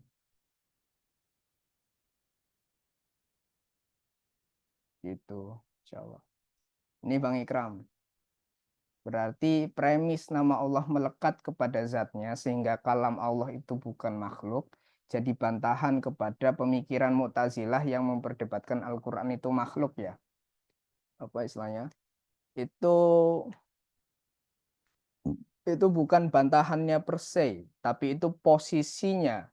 Posisinya Ahlussunnah wal Jamaah yang itu tidak sama dengan Mu'tazilah. Adapun bantahannya, kalau bantahan itu kan berarti ridiculing the positionnya Mu'tazilah kan gitu, membantah, membatalkan kan gitu. Jadi bagaimana para Asy'ariyah dan Ahlus Sunnah, bagaimana para Ahlus Sunnah wal Jamaah ini ridiculing pandangannya Mu'tazilah ini bahwa Al-Quran itu ciptaan adalah dengan mempertanyakan lagi terus karena kalau dalam Mu'tazilah kalam ini eh, Mu'tazilah tidak menerima kalam itu sifat Allah. Kalam ini perbuatan, kalam ini ciptaan gitu. Bagi apa namanya? Bagi Mu'tazilah. Jadi kan jadi absurd dengan sendirinya masa Allah kan karena kita kalau misalnya punya perkataan, nih kita harus punya sifat berkata-kata kan gitu. Common sense jadinya. Kan common sense. Manusia ini untuk berkata-kata ya harus punya kemampuan sifat berkata-kata gitu. Ya kalau manusia punya kemampuan membuat kutip-kutip membuat perbuatan yang baik, berarti dia baik juga sifatnya gitu karena bisa berbuat baik. Tapi Mu'tazilah ini memisahkan itu gitu dalam arti karena kalam ini ya gimana Al-Qur'an ini huruf gitu. Al-Qur'an ini huruf gitu. Jadi ini itu ciptaan gitu. Ini ciptaan. Nah, kalau ciptaan nggak bisa disebut sifat gitu. Jadi mereka kalam Allah ini bukan sifat Allah. Nah, apa namanya? Para ahlu sunnah ridiculing gitu. Gimana Gusti Allah itu bisa berkata-kata kalau sifatnya nggak punya gitu. Nah, jadi apa namanya di sekitar itu gitu. Gimana Bang Ikram? Ya mulai kebayang sih Ki, akhirnya. Tapi ada pertanyaan lain sih sebenarnya. Ya nggak apa-apa gimana? Tadi ngomongin keesaan kalau ternyata apa ya cara dan latihan itu seperti itu ya dan itu di banyak sekali aspek gitu kan. Apakah ketika cara kayak gitu semakin apa ya, bukan semakin ya, tapi sudah lama tidak dikenali akhirnya juga mereduksi pemahaman umat tentang esa itu ya. Soalnya kayak kadang-kadang tuh esa itu akhirnya nggak dibedain sama satu sebagai makhluk Hmm. gitu, satu sebagai jumlah Mhm. gitu. Dan akhirnya kadang-kadang tuh Allah tuh jadi malah kayak posisinya tuh Tuhannya ya, Tuhan kayak eh, versi orang-orang apa ya, yang kaum-kaum yang Tuhan tuh ada menciptakan alam semesta terus udah gitu istirahat gitu, malah kayak gitu. Jadi kayak terpisah sama memisahkan diri sama kehidupan kita sehari-hari gitu akhirnya tanpa Hmm. sadar ya. Terus yang kedua Ini ya itu ada dua Ki. Apa mau jawab dulu hmm. Ini enggak atau enggak gimana? itu cuma iya iya sepakat gitu. Nah, Terus itu itu yang pertama. Terus yang kedua kan kalau di apa ya di dunia akademisi barat yang sekarang udah advance kan lagi ngetren juga ya apa ini interdisipliner gitu kayak sebenarnya eh, nggak apa namanya disiplin ilmu tuh nggak akhirnya mulai ketemu gitu. Itu tuh bukan bukan dua hal yang terpisah tapi ini tuh sebenarnya ada hubungannya gitu. Kayak akhirnya mulai hmm. apa namanya mulai ketidakjelasan nih dari apa ya dari tradisi mereka sendiri mulai mereka insaf gitu lah ya. Meskipun Hmm. meskipun belum dalam kerangka tauhid gitu. Apakah emang kayak sebenarnya ya semuanya menuju ke sana juga gitu. Gitu aja sih. Ki. siap. Apa namanya? Jadi ya itulah pentingnya pendidikan agama gitu, dalam arti apa namanya, untuk kita apa sih pendidikan agama? Ya wasilah untuk mengenalkan kepada apa yang agama ini ajarkan kepada kita, kepada agama ini ingin membawa kita, Gusti Allah itu membawa mendatangkan kepada kita agama Islam itu biar kita dibawa kemana. Pendidikan itu kan gitu, instilling, terus menuntun jalan, terus mendudukkan ini yang benar, maka ambillah ini, jalanilah ini gitu. Nah, apa istilahnya? eh dan apa namanya, ya tantangan pendidikan agama sekarang ya datang dari berbagai sisi gitu. Kalau misalnya bicara dari kalangan dalamannya, kalangan internalnya umat muslim berarti eh kalangan yang masih berlaku di banyak tempat pengajaran akidah itu dia terbatas akidah semata gitu, dalam arti nggak dibawa kepada faedah tasawufnya. Fikih juga sama, tidak dibawa kepada faedah itikadiyahnya, akidahnya, dan lebih jauhnya lagi kepada, ya kalau misalnya mau bawa ke kutip-kutip yang di so-called kehidupan kontemporer, itu kan berarti bicara mengenai bab pemaknaan. Nah, itu bab tasawuf gitu. Tapi bagaimana untuk kita sampai kepada pemaknaan yang tinggi sehingga mengizinkan kita, kalau orang naik ke tinggi itu kan bisa melihat hal-hal yang terperinci. Jadi tujuan naik itu untuk turun.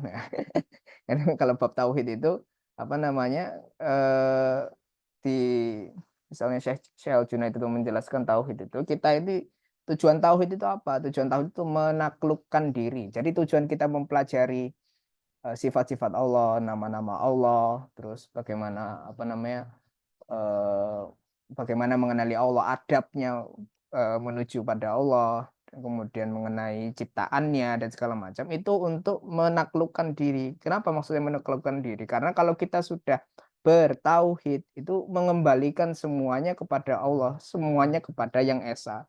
Jadi sama saat kita belajar agama, niatnya apa? Niatnya ingin menjadi benar atau mengikuti yang benar. Karena benar itu nama Allah kan gitu. Allah itu nama Allah gitu. Jadi hati-hati belajar ini, kalau nggak dikenalkan dalam pendidikan agama, akhirnya juga banyak santri-santri yang sombong misalnya gitu, nauzubillah. Ya, apa namanya, kita nggak bilang ini menggambarkan keseluruhan begitu, tapi selagi itu anasir-anasir yang demikian itu masih berlangsung, dan itu apa, kelaziman di mana-mana begitu. Jadi bukan, ini tidak perlu dipulangkan kepada kelompok tertentu gitu, tapi kita yang masih seperti itu gitu. Kita belajar itu belum didudukkan niatnya dalam bingkai tauhid itu bagaimana. Kita apa namanya, belajar belajar politik untuk apa? Berkuasa, bukan. Belajar politik untuk bisa apa namanya, bersumbangsih untuk bagaimana kekuasaan yang betul itu tertegakkan. Tapi bukan untuk kita berkuasa. Kita belajar seni itu bukan untuk kita menjadi indah, tapi untuk menampakkan keindahan nama Allah itu gitu. Karena misalnya bicara keindahan, diskusi kemarin sama istri. Dek, kemarin kita bicara lukisan itu habis dari mana ya? Oh ya, apa dari ISTEK kemarin ada kegiatan yang kita bicara mengenai filsafat keindahan Islam itu. Terus dia cerita gitu, pernah baca kalau kan, oh ini apa, kita nanya kan pas itu belajar tentang manuskrip gitu. Manuskrip itu bisa dikenali asal usulnya itu kalau ada watermark. Watermark itu tanda di kertasnya itu, kalau tahu watermarknya itu, oh kita tahu ini dari Inggris kah, dari Jerman kah gitu. Karena ada buku panduan watermark itu dari mana saja. Bicara watermark gitu, apa namanya, terus oh ya, kan sekarang seniman-seniman itu naruh watermark kan. Ini lukisan ini lukisan dan ini watermark saya, jangan di copyright kan. Sebenarnya tujuannya sekarang kayak gitu, ini punya saya gitu. Nah, kalau kita ngelihat lukisan-lukisan yang berada di khazanah khazanah peradaban Islam, kan yang namanya gambar orang itu kan mukanya sama semua kan. Jadi gambarnya mukanya sama semua, terus dua dimensi kan gitu. Jadi datar aja gitu kan. Datar aja gitu. Karena bukan bicara itu gitu di peradaban Islam kan. Kalau bicara kesenian di barat itu kan perspektif itu menjadi penting. Konsep perspektif itu kan dari masyarakat barat. Kenapa seni mulai ada perspektif? Karena itu berangkat dari peradaban Renaissance, zaman Renaissance yang mulai menunjuk kalau manusia itu punya cara pandangnya sendiri terhadap dunia. Kayak ada perspektif gitu. Dari situ gitu. Kemudian jadi lebih dinamis dalam arti karena mata itu bisa melihat dari berbagai sisi, penekanannya pada hal tertentu. Itu kan lebih dynamic dan apa segala macamnya itu. Dan mereka kan ngasih watermark. Ini punya saya, dan orang barat itu kan punya lukisan portrait kan gitu. Jadi orang barat itu menggambar mukanya sendiri kan gitu, untuk mereka menjelmakan dirinya kan gitu. Orang barat itu gitu, bikin potret. Jadi gambar manusia itu khusus pada dirinya. Orang muslim nggak ada yang bikin gitu. Kenapa? Ya kan dengan bingkai juga hadis bahwa tidak jangan menggambar itu dalam bingkai ya karena nggak layak untuk kemudian keindahan itu dipulangkan pada manusia. Itu tauhid kan. Itu makanya itu, dan dalam sejarah itu jadi kontroversi saat ada seniman pertama Persia yang naruh watermark namanya. Apa maksudmu ini gitu. Orang-orang gitu. Maksudmu naruh namamu, kamu pantas gitu. Ini keindahan ini berpulang kepadamu. Jadi dunia kita itu nggak bisa dipisahkan dari agama itu ya, dalam memahami kesenian itu ada tauhid di situ, dalam kekuasaan itu ada tauhid di situ. Nah, pendidikan yang benar itu yang membawa kita kepada pemaknaan hal-hal terperinci itu sehingga itu menjadi adab kan. Itu bab adab kan. Layak nggak memulangkan keindahan kepada dirimu. Itu kan adab. Adab kepada Allah, adab kepada keindahan, kepada kesenian gitu. Nah, pendidikan yang tidak membuahkan adab itu ya belum sempurna, istilahnya kan kayak gitu. Dan tantangan kita adalah saat kita bertantangan untuk kemudian menjelmakan adab itu dalam diri kita. Ya sama kayak misalnya kalau kuliah, ya terperdaya gitu dalam pendidikan itu nganggapnya masuk kuliah, dosen itu seakan daftar nama gitu kan pas milih mata kuliah itu kan. Tapi kita nggak ditujukan untuk mengenal kepribadiannya. Itu salah kita juga saat kita tidak berusaha untuk mengenali dosen yang mengajar, asal-usulnya, latar belakang, cara pandangnya. Akhirnya kita menganggapnya ya udah masuk kelas, absen, itu kerjakan tugas, kita lulus, kita bagaimana punya strategi, kita masuk itu berstrategi. Wah, kita berstrategi biar dapat A, biar ijazahnya bagus, biar dapat ini. Orang kalau belajar aja untuk dapat keberkahan kan gitu. Orang muslim itu nyari keberkahan. Betul nggak aku mungkin lulus kelas ini tapi guruku ridho nggak sama aku gitu.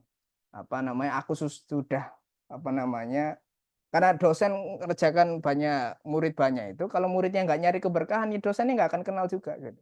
Jadi yang namanya murid itu datang ke guru gitu, saya konsultasi kan gitu. Konsultasi itu nyari berkah gitu, minta dibenerin, betul nggak ini, tek gitu.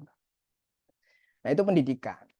Jadi itu tantangan kita saat bicara kok bab ini nggak di pembahasan seperti ini nggak dibawakan ya karena ya bab tauhid banyak diajarkan ya udah untuk Allah ya udah selesai di situ gitu. Tapi apa maknanya itu nggak banyak dijelaskan, terutama saat di pengajian-pengajian yang menjauhi sisi rasional dan segala macam, yang mana yang nggak bisa gitu untuk mempelajari tauhid tanpa sisi rasional gitu. Karena ya tutur kata kita, rasionalitas kita adalah jalan kita untuk sampai pada makna-makna yang tinggi, makna-makna yang bermakna gitu. Itu satu. Yang kedua tadi pangapunten, tadi gimana? Yang kedua Bang Ikram? Yang ini kecenderungan interdisipliner di akademisi barat sendiri. Oh Udah ya, mulai banyak apa jurusan kayak gitu. Ya itu kan istilahnya mereka taubat. Mereka apa namanya pada zaman modernisme itu kan apa yang yang digembor-gemborkan itu spesialisasi, konsentrasi, spesialisasi kepada satu bidang. Terus kemudian di zaman postmodern ini eh, mulai mereka menanyakan bahwa oh justru semakin kalau kita justru terlalu spesialis kepada bidang tertentu, kita justru lupa caranya menjadi manusia.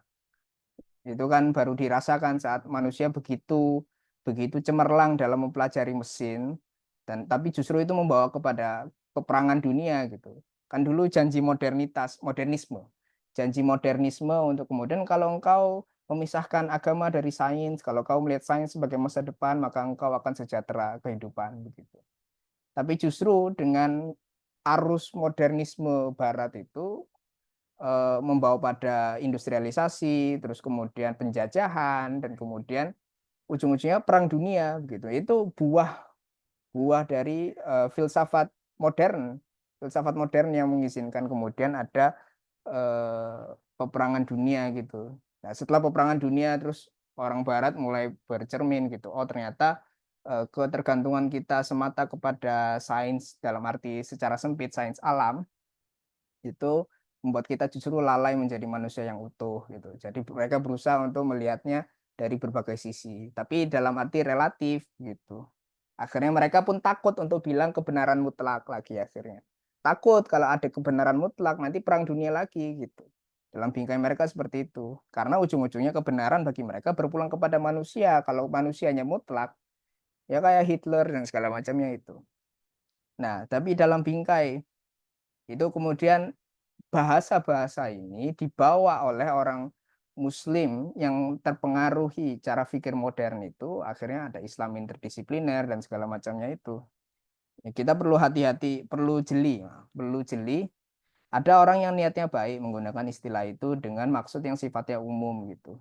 Tapi banyak juga gerakan di Indonesia secara khusus itu yang memiliki maksud khusus di dalam wacana Islam interdisipliner itu gitu.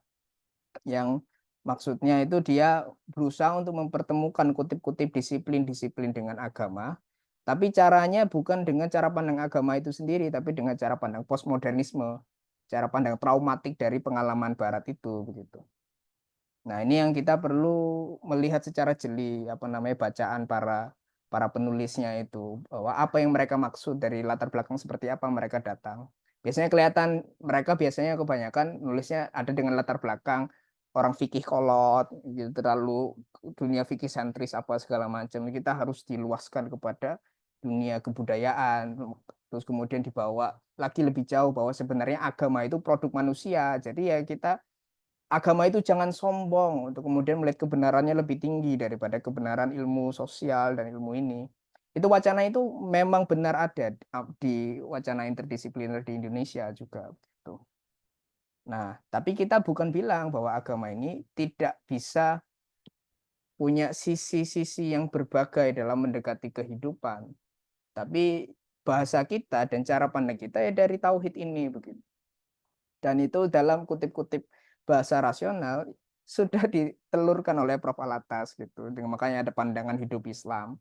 Jadi akhirnya ada pandangan hidup yang sifatnya itu sudah hakiki, sudah menetap, itu bisa melihat berbagai benda yang berubah-ubah, fenomena kemanusiaan, kebudayaan, sains, teknologi segala macam dengan pandangan hidup yang sama, itu terlihat hubungannya. Nah, itu dengan sendirinya adalah apa yang kutip-kutip dicapai dengan interdisipliner gitu. Ya, Prof. Alatas menunjukkan sendiri gitu, membuktikan dengan lakunya sendiri. Beliau sastrawan dan beliau mendekati sastra sebagai seorang sufi dan beliau sebagai seorang sufi pembahasannya mengenai haqqaiqul asya juga berbicara sebagai filosof untuk membicarakan kewujudan untuk berkaitan dengan filsafat sains. Kemudian beliau juga seorang budayawan, menulis sastra.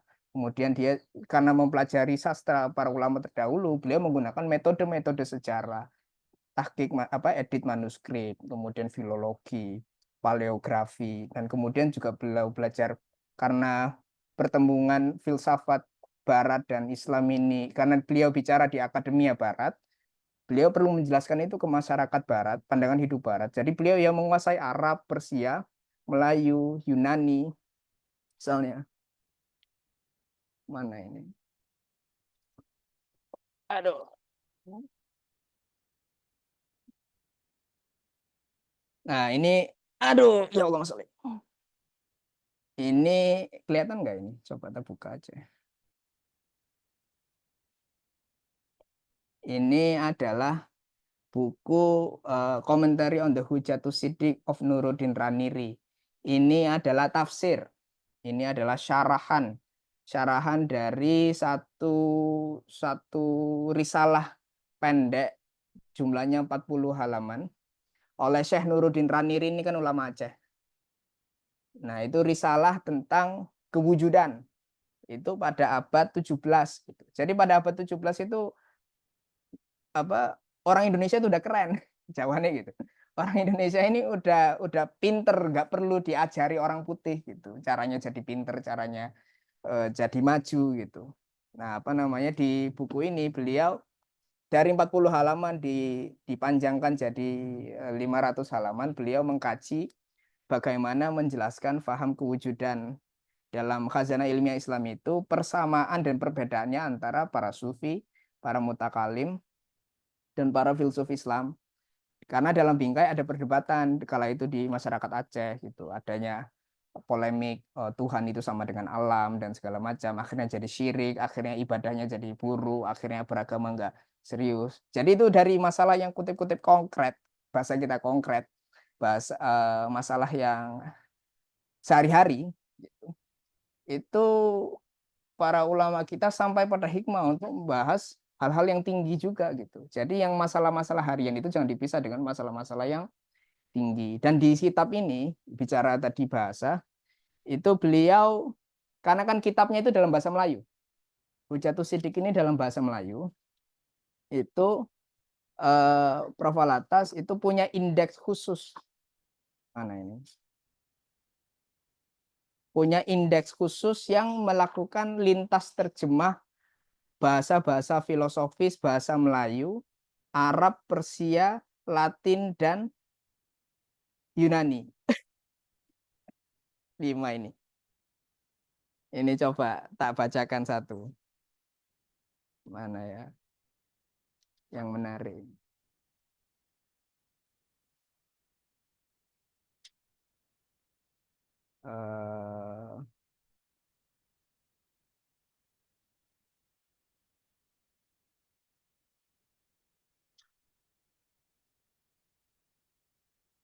Wujud mana yang isi itu?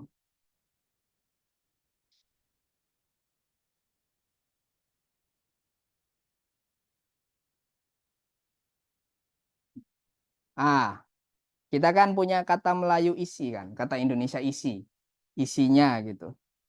Ini tak bacakan. In Malay, the meaning of ada, kata ada ini, the basic word whose a fixed form, keadaan, is the subject of the present discussion, has a very close semantic relationship with the Malay word isi. Nah, jadi kita ngomong ada dan isi itu ada maksud yang berdekatan. And this can be established by the fact that in the Malay Austronesian family of languages, the two words ada and isi have been interchangeably applied to mean the same thing, namely existence atau kewujudan. For example, in Malay, Toba Batak, Javanese, isi means content. In Tagalog, gowo Tagalog barang. In Tagalog, isi means occupation of space or time. Of space or place. In Ngaju Dayak, in Ngaju Dayak, isi means flesh or meat. The same meaning is conveyed in Malay. In Hova, bahasa Hova ini bahasa mana? In Hova, isi means existence. In Malagasy, isi means existence. And in mantra, isi means existence. In Hova, Malagasy, and mantra, the meaning of isi as existence is synonymous with the Malay ada. The word isi in Malay basically conveys the meaning of content. Other meanings such as flesh, meat, flesh itu daging, tubuh daging, meat, to fill, or occupy a place or space refer to the basic meaning of content. Jadi maksudnya ada itu ada muatannya. Jadi isi itu menunjuk pada muatan sesuatu yang ada. Nah, terus maksudnya itu bisa karena ada itu mengambil ruang dan waktu, terus karena menunjuk kepada daging manusia itu ada isinya gitu kan misalnya. Refer to the same basic meaning of content. An important element in the conceptual structure of isi in Malay is that the content meant is of a corporeal, tangible, or material nature as opposed to the abstract. In the case of ada, it conveys basically the meaning of something existent in the sense of the Arabic mawjud. Bearing in mind the close semantic relationship between ada and isi, untuk kita memahami bahwa ada makna yang dekat antara ada dan isi, the word ada considered in its original sense as reflecting the old Malay vision of being resemble the Parmenidean corporeality. Tiba-tiba bawa filsafat Yunani kan, or to pleon, bahasa Yunani, filling space that is the full. This space filling is being, it is all that is, and all that is not is empty space, or to kenon, bahasa Yunani juga. Panjang lagi. Idenya untuk membahas, untuk seseorang jadi teolog, jadi filsuf, harus ahli bahasa juga dan memahami bahasa-bahasa kebudayaan setempat. Berarti kan beliau tidak hanya sebagai seorang filsuf, beliau seorang arkeolog juga. Beliau tahu dari mana itu Tagalog isinya, maknanya itu Dayak bahasanya gitu. Jadi apa istilahnya? Beliau nggak pakai istilah interdisipliner segala macam, tapi beliau sendiri sudah mengamalkannya gitu. Karena beliau megang itu tauhidnya gitu. Jadi punya tanggung jawab ilmiah ya kalau saya mau bahas buku-buku di alam Melayu ini, kalau saya ingin memahami makna bahasa ini secara khusus, saya harus memahami bagaimana di daerah-daerah sedekat ini dia difahami begitu. Nah, itu contoh kecil dari apa yang beliau lakukan yang kita bisa lihat itu interdisciplinary nature. Jadi saat kenapa kok orang mungkin bertanya-tanya kenapa kok Profalatas dibawa-bawa terus gitu ya, karena kita perlu teladan gitu, apalagi kita sebagai mahasiswa itu kita perlu teladan bagaimana kita menjalankan kegiatan-kegiatan ilmiah kita itu ada loh contoh gitu kalau yang mestinya itu seperti ini dan itu bisa dilakukan. Nah, mungkin gitu kira-kira Bang Ikram. Terima kasih tanggapan terakhir. Berarti emang sebenarnya di zaman modern ini jebakan syirik tuh banyak banget macamnya ya sebenarnya. Kayak ternyata jauh lebih beragam dan lebih subtle dari yang diingatkan oleh guru-guru agama di sekolah kalau syirik itu ke berhala, patung-patung ya kan, yang zaman sekarang mungkin nggak terlalu relevan gitu. Mana ada orang syirik nyembah batu zaman sekarang kan. Kayak yang lebih relevan ya guling anime gitu kan misalnya. Iya begitu. Terus Ki. Siap. Yang mau nyebut-nyebut dikit. Jadi beliau ini punya indeks. Jadi beliau sudah meneliti buku ini. Itu beliau kumpulkan istilah-istilah filosofisnya, diterjemahkan dicari padanannya, Yunaninya apa, Latinnya apa, Melayunya apa. Misalnya mana tadi?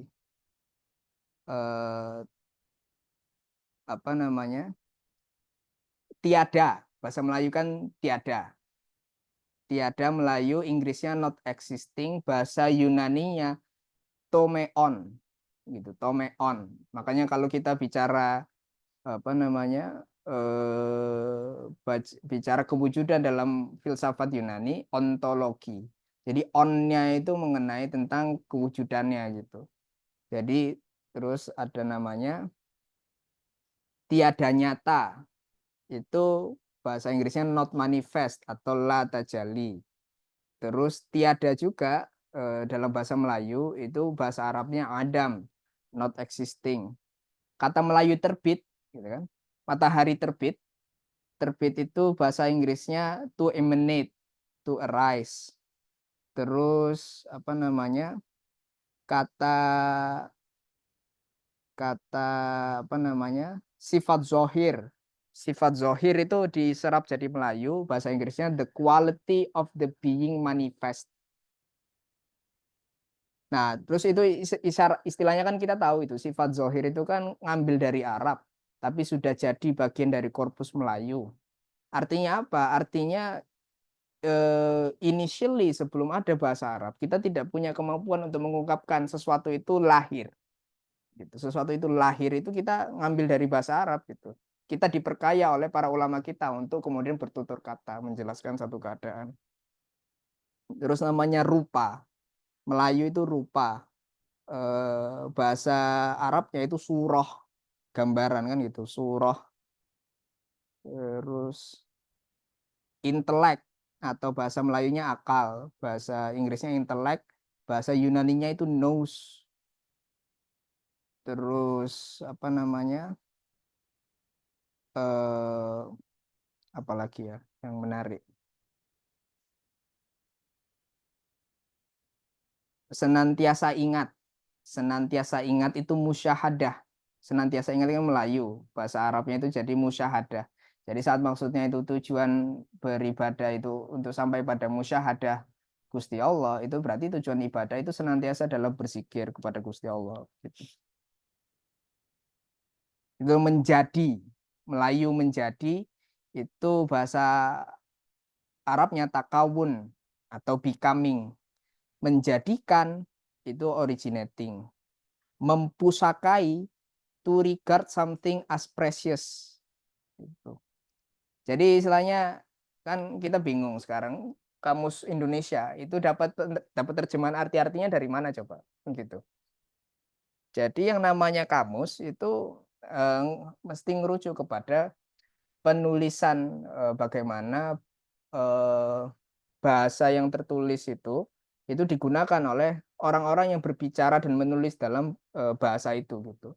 Jadi istilahnya saat Prof itu membuat kamus ini itu untuk memberikan rujukan ilmiah gitu. Kenapa kok menjadikan itu takawun? Jadi kalau kita menerjemahkan itu ilmiah gitu. Bukan bikin-bikin atau lihat KBBI. KBBI pun ngerujuknya ke bahasa orang awam. Dan padahal waladina aktsarum la yaqilun, waladina aktsarum la yafqahun. Jadi itu juga berkaitan dengan tauhid juga gitu. Apa layak untuk kemudian rujukan kita bertutur kata dipulangkan kepada bahasa hari-hari. Padahal bahasa hari-hari ini low resolution kan istilahnya gitu. Ya, kayak kita orang Arab merujuk bahasa mereka ke Al-Qur'an. Ya sebagaimana kita mestinya orang Indonesia itu merujuk kepada bahasa yang sudah dipengaruhi Al-Qur'an gitu. Ya tulisan para ulama gitu. Wallahu alam. Panjang jadi. Ustaz, tadi itu judulnya apa ya, Ustaz? Ini a commentary Oh, on the berarti di situ ya tadi, Ustaz, indeksnya itu. Iya ini. Jadi indeksnya itu ada 3 bahkan. Indeks tentang nama-nama tokoh, indeks tentang apa namanya aliran, dan indeks tentang kosakata. Kosakata Melayu, Yunani, eh, Melayu, Yunani, Arab, Latin, dan Inggris.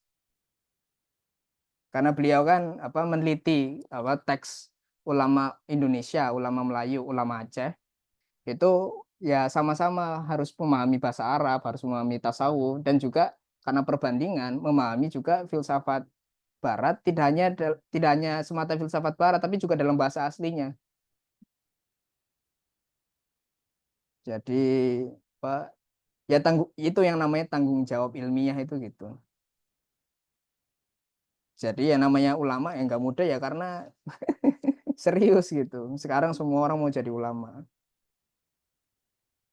Tapi apa bahasa apa namanya Inggrisnya apa namanya belepotan, Arabnya apalagi gitu. Allah alam.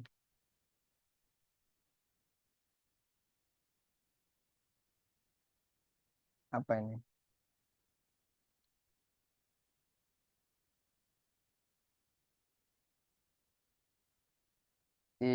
Monggo Yani gitu. Baik, Kalau Ustadz. mau Ini, ditutup. oh ya, dari teman-teman apakah masih ada yang mau diperjelas lagi atau ditanyakan lagi? Atau sudah cukup karena udah jam 7.12 ya? Amankah? Eh, Ustadz izin bertanya tapi mungkin Oh, cuman tanya letaknya aja Ustadz. Ya gimana? Tentang atas izin Allah dan atas ridho Allah itu perbedaannya kalau di kitab tauhid di bagian mananya untuk diperdalam.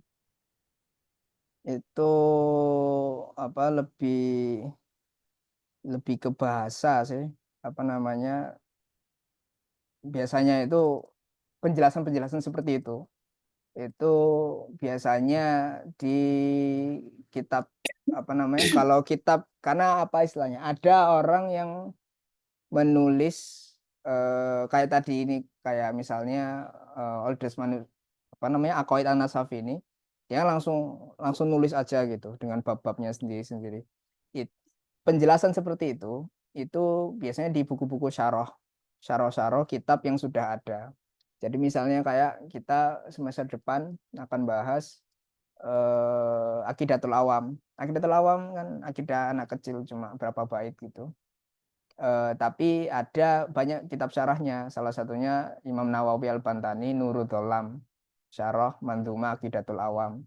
Biasanya kalau syarah-syarah gitu itu kata-katanya akan dipreteli lagi. Alhamdulillah. Gitu. Alhamdu artinya apa? Kenapa alhamdu? Kenapa nggak syukur?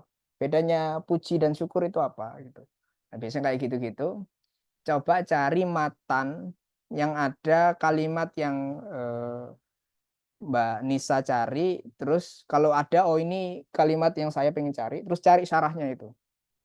Cari bagaimana para ulama menjelaskan kalimat itu gitu. Tapi kalau secara tematik itu ridho itu bab perbuatan gitu, bab afal Allah gitu. Apa yang dikasih kepada manusia gitu. Tapi mungkin lebih mudahnya karena kalau bab akidah itu biasanya nggak banyak yang directly bahas itu. Jadi mungkin mau nyarinya di buku-buku tasawuf gitu. Nah, baik Ustadz. Jazakumullah khairan. Siapapun. oke, baik. Alhamdulillah. Mohon izin teman, karena ini waktunya juga terbatas, mungkin bisa kita cukupkan dulu ya. Hmm. Terima kasih kepada Ustadz Sidki dan juga teman-teman yang sudah aktif untuk menghidupkan diskusi pada pagi hari ini. Saya yakin masih sangat-sangat kurang, jadi jangan lupa insya Allah pekan depan kita akan bertemu kembali di kelas pengantar fikih. Dan juga saya mau mengingatkan bahwa nanti malam kita juga akan melanjutkan kelas konsep of edu ya. Jadi jangan lupa untuk masukkannya ke dalam list agendanya gitu. Oh ya, satu lagi. Jangan lupa buat mengisi link presensi ya, karena tadi di awal sempat salah, tapi sudah saya drop ulang. Jangan lupa diisi karena itu sebagai bukti kehadiran yang jadi bahan kita monitoring teman-teman dan juga evaluasi gitu. Jadi wajib diisi. Oke, mungkin bisa kita cukupkan, kita akhiri dengan membaca hamdalah, istighfar, dan juga doa kafaratul majelis. Alhamdulillahirabbil alamin. Alhamdulillah. Astagfirullahaladzim. Subhanakallahumma wa bihamdika asyhadu an la ilaha illa anta astaghfiruka wa atubu ilaik. Baik. Terima kasih teman-teman. Selamat melanjutkan aktivitasnya. Saya akhiri. Wassalamualaikum warahmatullahi wabarakatuh. Waalaikumsalam warahmatullahi wabarakatuh. Terima kasih semuanya. Mohon maaf atas segala kurang. Jazakumullah khairan Ustadz.